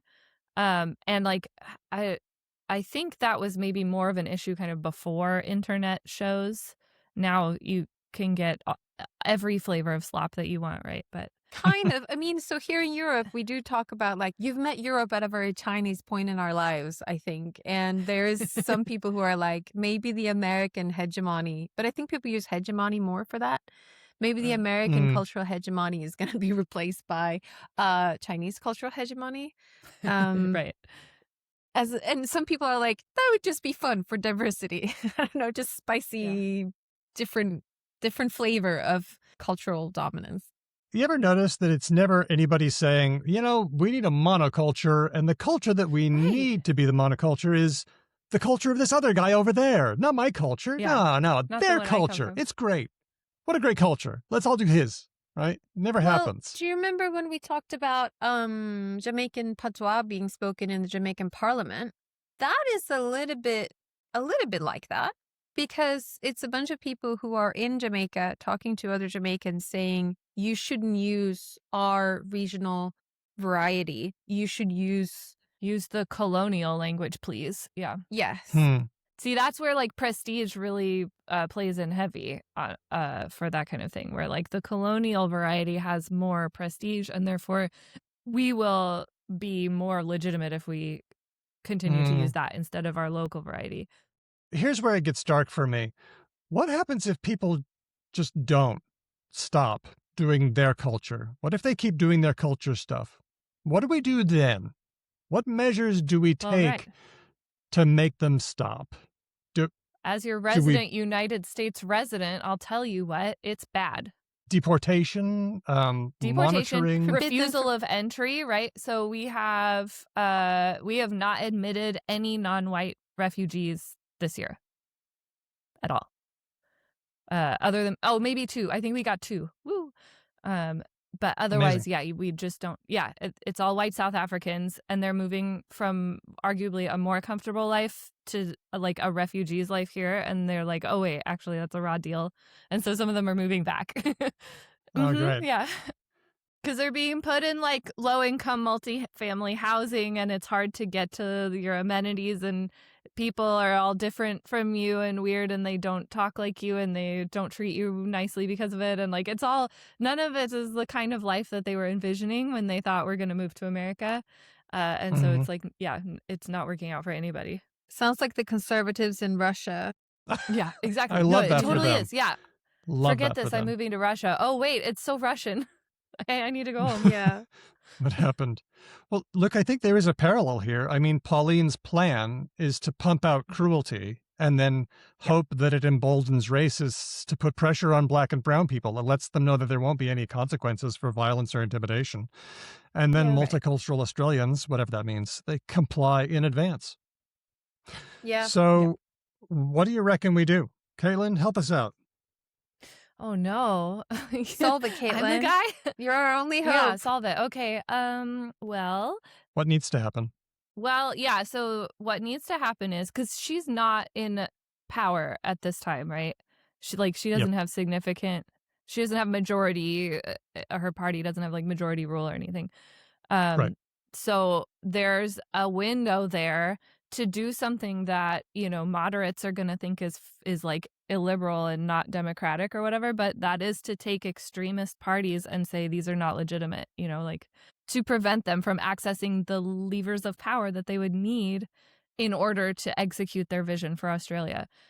It is kind of an existential question. And so that is what we wish we had, in the early 2020s. And it's what we would like to see our non-far right party promise us in order to get voted for in the upcoming elections here in the United States. So, that's kind of what you need. I would like to see us be loud in our support of multiculturalism. Let politicians know that we support this. Be public about it. Let them know that we're behind it. And they won't suffer if they support multiculturalism. One of the greatest things that American people have been doing is hitting the streets and creating hyper-local networks, right? Like neighborhood-sized networks to make sure that everybody's on board with protecting their neighbors and supporting, like not just the Ice Watch, right? That's huge. People going out, standing in front of elementary schools, daycares, hospitals, things like that to make sure that the coast is clear for their immigrant neighbors, but also food drives, food drop-offs in towns that are under siege so that people don't have to go to the grocery store to get their food. They can have it delivered so that they are not exposed. Yeah, unfortunately, I believe this phrase was like popularized by someone not very nice, but what's the phrase? Think globally, act locally. Right. I think it's expanded Which- beyond its like original Okay, great. sphere. I love Yeah. to I love to hear that. But like, Yeah. yeah, not just being on the internet, doing things physically in your community. Okay. Thanks, Ignacio, for that term, even though, I mean, it's a warning, right? It's something we got to really watch out for. Yeah. All right, Caitlin, tell us about what's going on with a certain reflecting pool. Oh, You're our U.S. man. correspondent. Yeah, well, I'm your U.S. correspondent, and I'm also your green stuff correspondent. As Caitlin M. Green, I'm here to tell you about stuff that is green. And that Yay. reflecting pool is so green. So in the nation's capital, what we have is a big sort of like memorial space. Okay, it has the Lincoln Memorial, it has the Washington Monument, and it has this big pool. It's called the reflecting pool. Do not swim in it. You will get gangrene. It's there as like a beautiful water feature. It's if you ever watched like one of those Marvel Avengers movies, I think Captain America jogs around it. It is still. It's supposed to be lovely and still and like blue. And the thing about still bodies of water is they are an exciting habitat for stuff that grows. And so what was happening is there was like an original way that it was set up, which was fine. But then I believe it was Barack Obama who said, we're going to use water from the Potomac River. But in order to do that, we need to ensure that there's an extremely effective filtration system that is actively like stopping algae from growing on this thing, because if it does so, it will become super green and gross and smelly and dangerous to your health. And so that is what happened, right? It was this big project. The filtration system went in. It was working fine. It wasn't as crystal clear blue as before when everything was super artificial. But it was at an acceptable level, and it was the price that we were willing to pay to have Potomac River water feed it as opposed to like carting in water from somewhere else. Trump, who is pathologically unable to allow anything Obama ever did stand, right? He trashed the JCPOA and sent us into war with Iran because Obama did that. And he is now trashing the reflecting pool. And he was like, for America's 250th birthday, that thing is going to be American flag blue. That's the goal, which to me is like, I don't think a pool should be that blue. That's like navy blue. Not sure, or like royal It's blue. quite I'm not dark. sure. It's blue. It's dark blue, right? So why would that be our color match that we're looking for? Don't know, but that was the goal. And so he drained it. He brought in a $13 million pool guy and was like, you have to put epoxy on the bottom to make the blue happen. So it's like blue colored epoxy. And so he put that epoxy down, refilled the thing.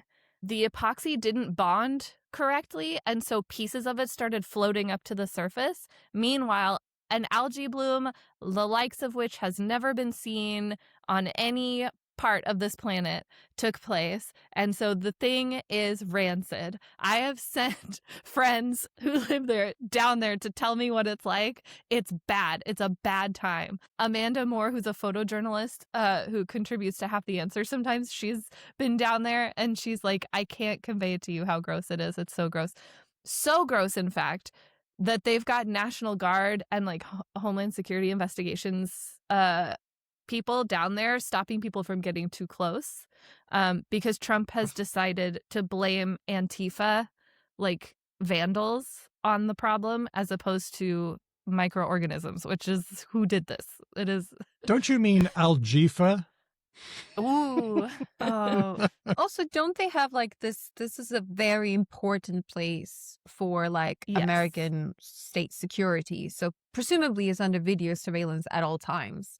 So if someone like put something in there, you'd see them. You're not getting away with that. Right. No, I don't really know Okay. what the surveillance situation is over there because it is a public monument, right? It's like, it's not the Capitol building. It's this other kind of nearby situation. But yeah, I really don't think you could get away with. But like if you just lean over it right now, there's going to be somebody with a large weapon kind of confronting you and telling you to step away. And Interesting. Amanda actually caught audio of like there's a loudspeaker out there now that if you get too close, it like tells you off. It's like, oh, this is not a place for loitering, which it is a public.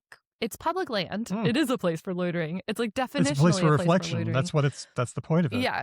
You're supposed to be able to sit there and think or take a little stroll or have a picnic or whatever. Like you're supposed to be able to spend time there not doing much of anything, which I believe is what loitering is.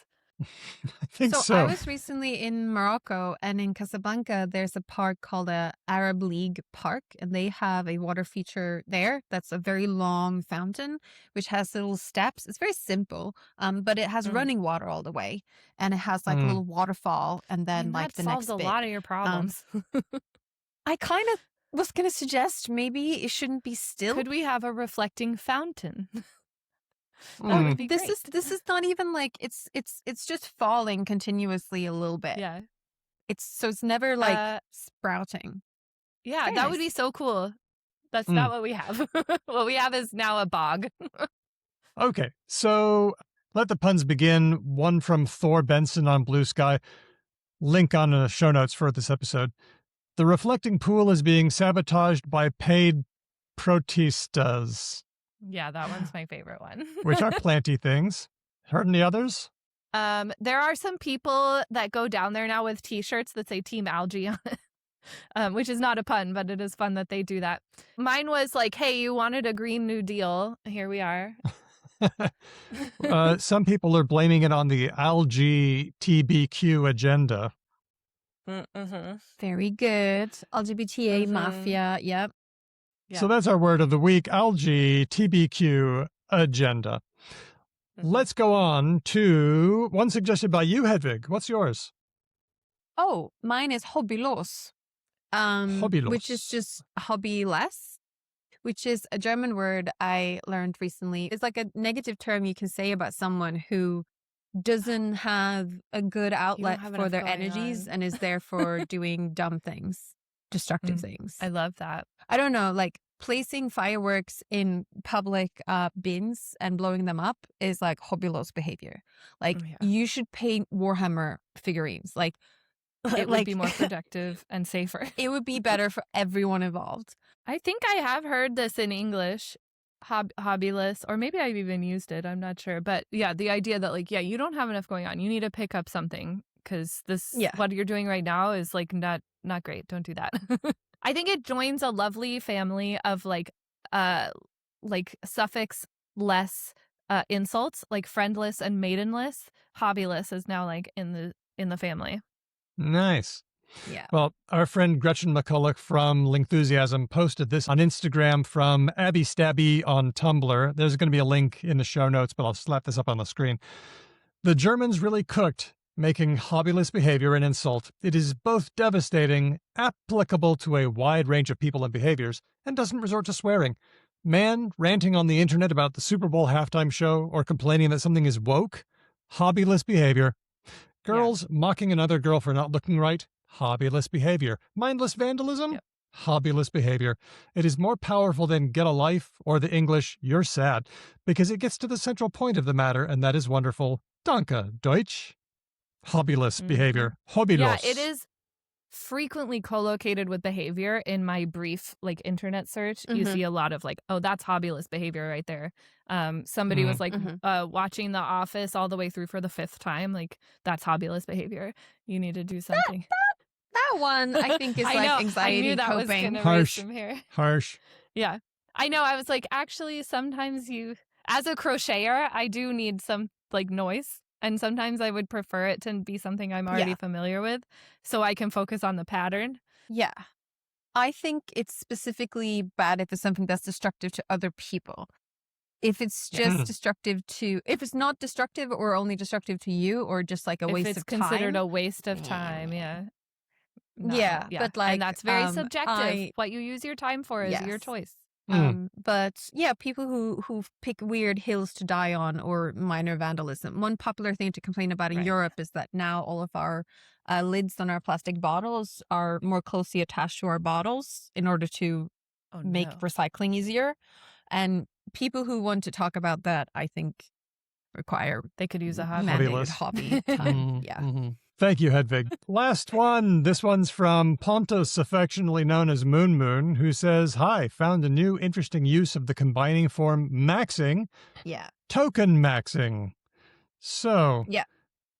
Oh, and here Help I me thought out I had here. provided this one, but someone beat me to the punch. My understanding is that some companies have this belief that if their employees use more AI tools, they would become more effective in their work and in their output. So in order to get them to use more, you have like a leaderboard in your company of who has used the most tokens. And in this case, you can think of tokens as like the currency that you're paying to use a large language model. So token maxing is trying to maximize that in order to get to the top of these company internal leaderboards. However, the problem is that what happens is you're making the target be just use a lot of tokens, regardless if you're actually producing more profit for the company or whatever it is, efficiency or something. Right. So you're not necessarily, you're specifically token maxing. The other problem that has happened is it turns out that some companies had not introduced like a ceiling of how much people were allowed to use, which meant that they got really, really, really large bills.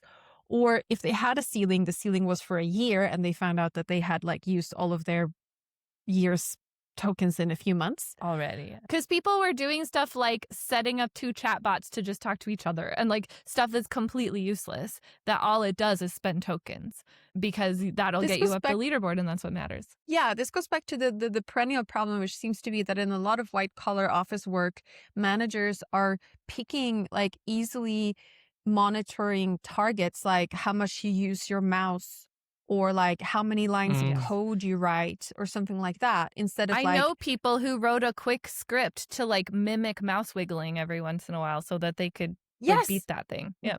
There are devices you can buy, physical ones that you can put on top of your mouse that will move your mouse around. Because these managers don't want to actually engage with the work and talk to their employees. That's the whole, that's right. Actually paid attention to what's actually happening.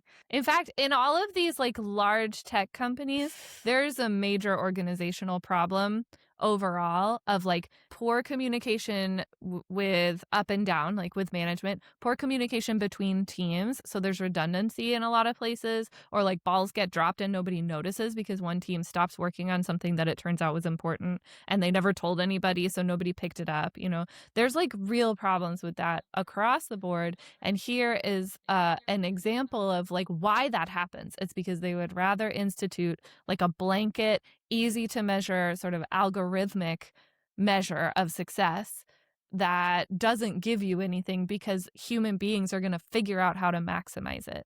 And I have a related word if you're interested, which is Claudeonomics. Claudeonomics is the like system of figuring out how to maximize your token usage because you're being expected to use Claude, which is an AI system. And so you have your Claudeonomics as your system. You're like what you devised to get it right. Very good.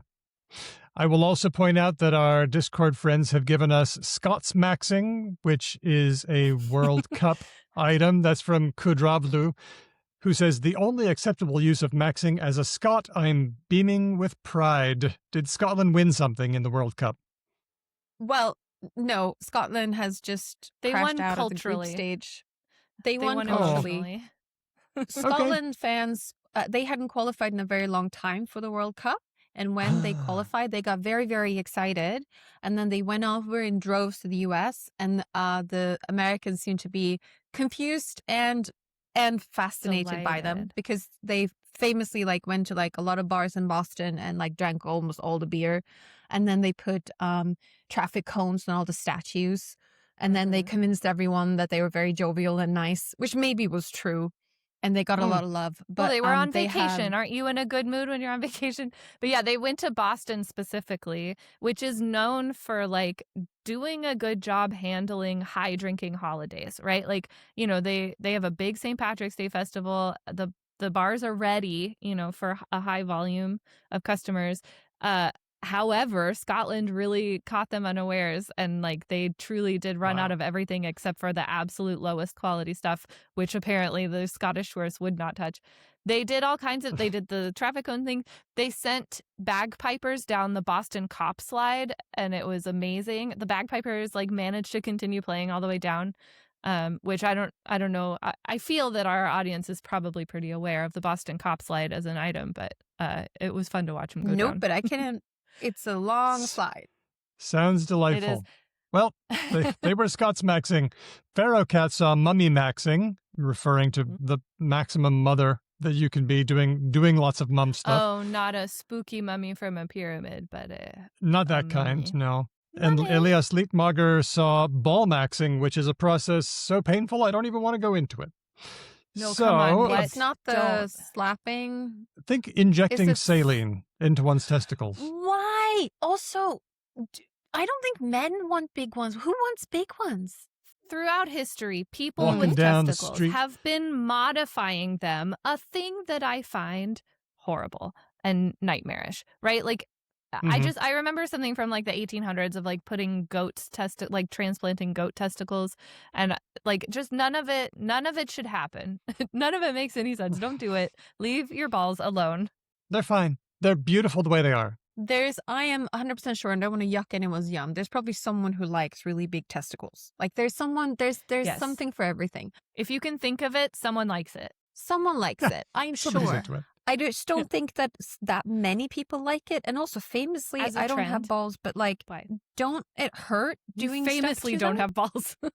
It's because of that billboard that I got made about how Hedwig doesn't have balls. I'm so sorry Hedwig about that. has no But testicles. now you're famous for it.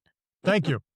I don't have any. But like, don't they? I got the famously stuck in the wrong part of the word. Doesn't it hurt?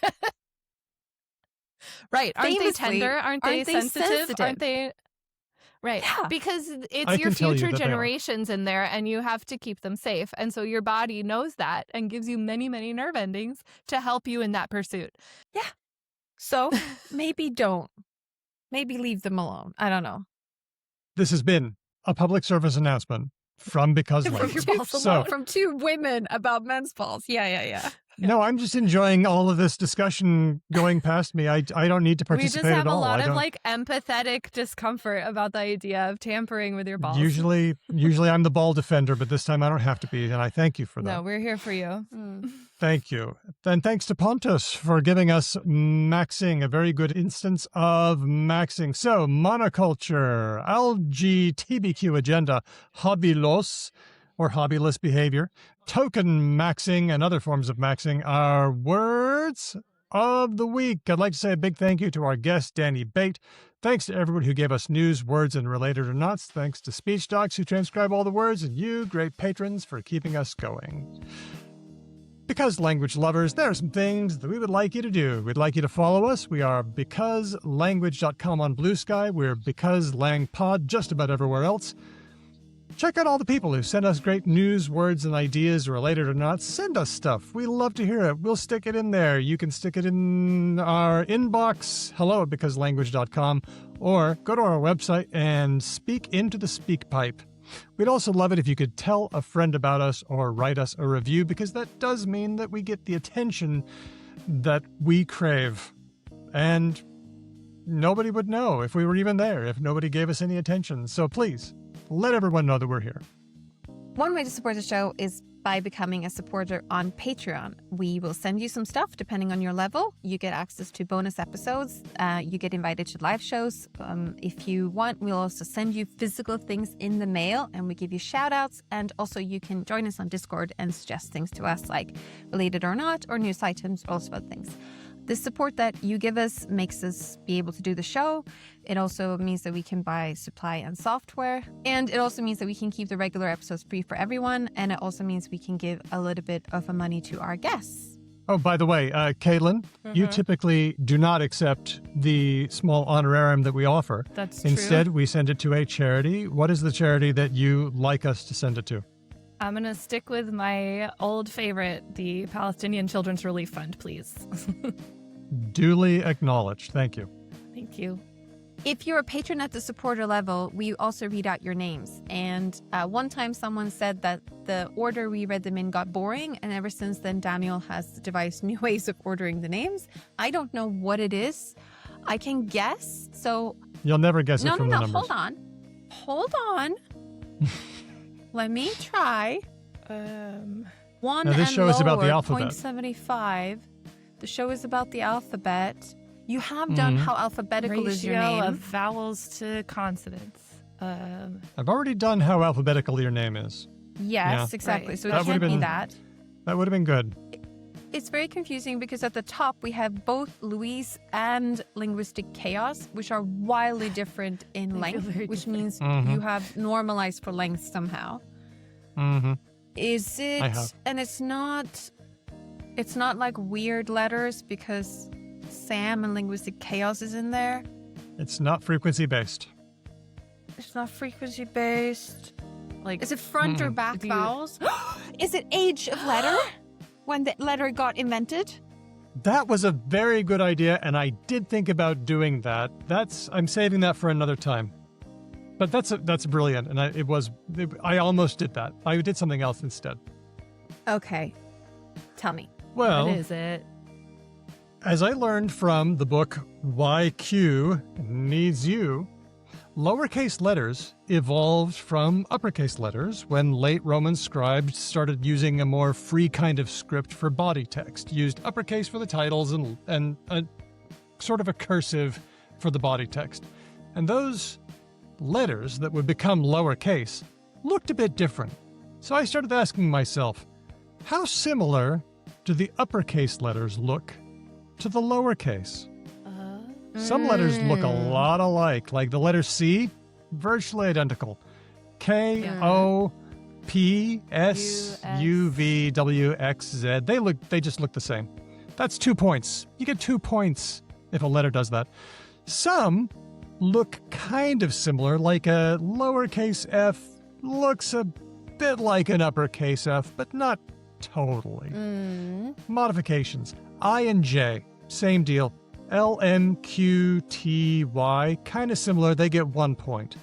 And the other letters, A, B, D, E, G, H, N, and R, not very similar at all.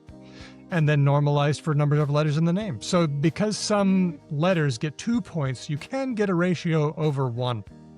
All right, so this is how many letters in your name look the same, virtually identical, upper and lowercase. Take it away. Okay, so at the top we have Louise, Sam, Lucy, Tim, Lissa, Nikolai, Wolf Dog, and Linguistic Chaos. And then we have one and lower, Chris L, Lord Mortis, Lord Mortis. Christopher, Sonic Snedgehog, Kevin, Andy from Logophilius, Tony, John K, Zachary, Becky, Colleen, Ignacio, Caitlin, I'm doing great. Javad, Keith, Fiona, Kathy, and James. I'm just reading them and thinking about them at the same time. Then we have at below 0.75, Elias, Stan, Molly D, Aldo, For Frenchie. Yeah, all those E's are really gonna The do X something helped. to you. The That X hurts. helped. Yeah. The X helped. The X saved you from below half. Rosemary, Ferrocat, all the A's. Whitney, Sorry. Steele, again the E's. Amy, Mignon, Sydney, Diego, Laura, Lance. So I'm seeing that E's and A's are screwing up your ratio. They hurt you. Mhm. Yep. Yeah. And then we have Nasrin, Joanna, Aisha, Raj, Amir, John Troy, me, Hedvig, Kenny Archer, Arya Flame, Amanita. Yeah, that's a lot of A's. Larry, Nigel, Daryl, Meredith. That was 0.5. And then at the That was the bottom 0.5 tier, level. we have Manu, Roger, Martha, Daniel is at this point. So the A's and the E's. Gamarian, Helen, Andy B. And then we have 2 people with 0 points. So none of their letters look alike in upper and lower case. So that's Renee and Ben. I'll be sure to rub Ben's face in it when we see him. Our theme music was written and performed by Drew Kropilyanov, who also performs with Ryan Bino and Didion's Bible. Thank you for listening. We'll catch you next time. Because language. Pew, pew, pew. Pew, pew, pew, pew. Okay, Lynn, you want to give us a pew?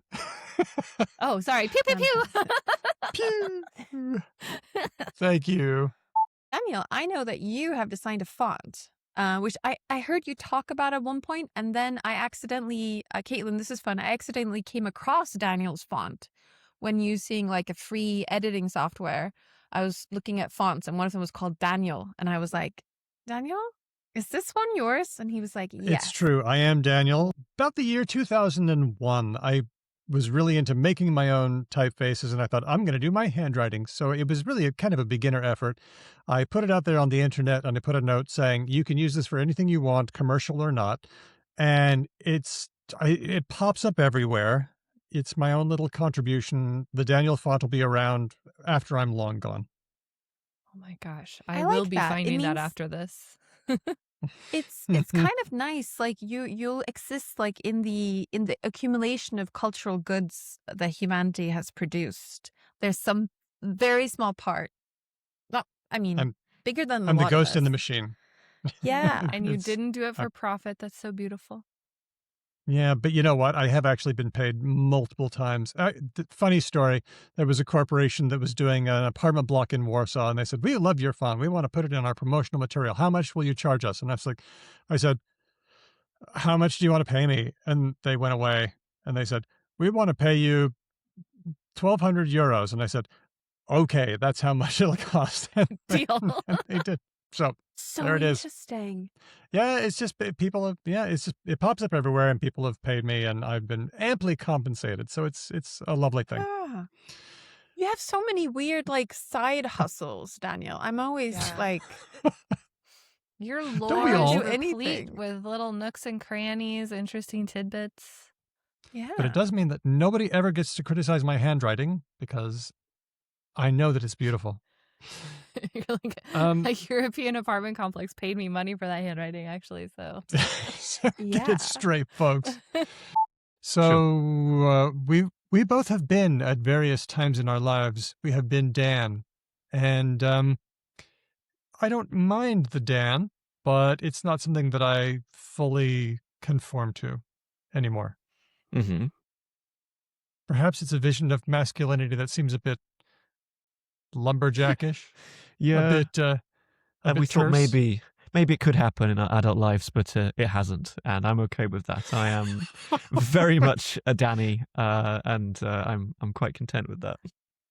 Okay, well, that's interesting. It seems like you're referring to Danny as like the boy who never grew up or something. That's not how it is. No, it's not that. It's just maybe a little bit. I think it's slightly friendlier, perhaps it's a bit more diminutive, of course, because in English we do associate that vowel with diminutives, whereas Dan is simple. You know, a Dan is a man of few words and few syllables. It's Dan the man. Whereas Dan the Danny reduces the social distance. It's very Yeah. nice in that way. Yeah, and no one says Danny the Manny, for example, but Dan the Man No. is an established phrase. And Daniel is just very official. For me, if you were to call me Daniel, I would assume that I'm in trouble. Ah, I see. Well, so you're Daniel officially, but you're Danny for the show. Yes, very much so. Danny, for all intents and purposes, which is odd because I live in a country with an extremely rich culture of diminutives, and yet they find it odd that I will insist on Danny even in formal contexts. So on the front cover of my book, for example, I'm Danny Bate. It would be really odd for me to put Daniel, which took my... Oh, that book, yes. Okay, that old thing. It arrived. Oh, good. It made the journey. At least one. Two at least copies one in the copy. frame. Two. Here we are. People where I live, which is the Czech Republic, found it extremely odd that I wouldn't go with the official form of my name for the front cover of the book. But that's a big no-no for me. That would be very strange. Right. We have these personas. We're using language to perform identity, even with something as small as a suffix. Exactly so. What's your favorite line from Dad, baby? Oh, it's got to be, we grew sorghum. That's mine too. The ancient Roman, like the ancient grain? Yes, the ancient because grain. so Bluey's father is simulating childbirth with Bingo in the baby carrier. And he always does this to the neighbor. He ropes in Pat, the next door neighbor, to help him give birth in like a kiddie pool in the yard. And Pat is completely overwhelmed. I thought you grew up on a farm, Pat. We grew sorghum. Mm-hmm. And I maintain that Bandit really should have gone to Wendy because Wendy has worked with sheep and therefore she would know what she's doing. But he went to the wrong house. It's true, but Wendy hadn't really fleshed out as a character by this point. So, right. Yeah. So all we this weren't goes at the aware end, of by her the way. sheep prowess. Yeah, right. This is ridiculous. Yep. Unfortunately, we have incorporated the feather wand into our lives. And so sometimes like my shopping bags get inexplicably heavy all of a sudden.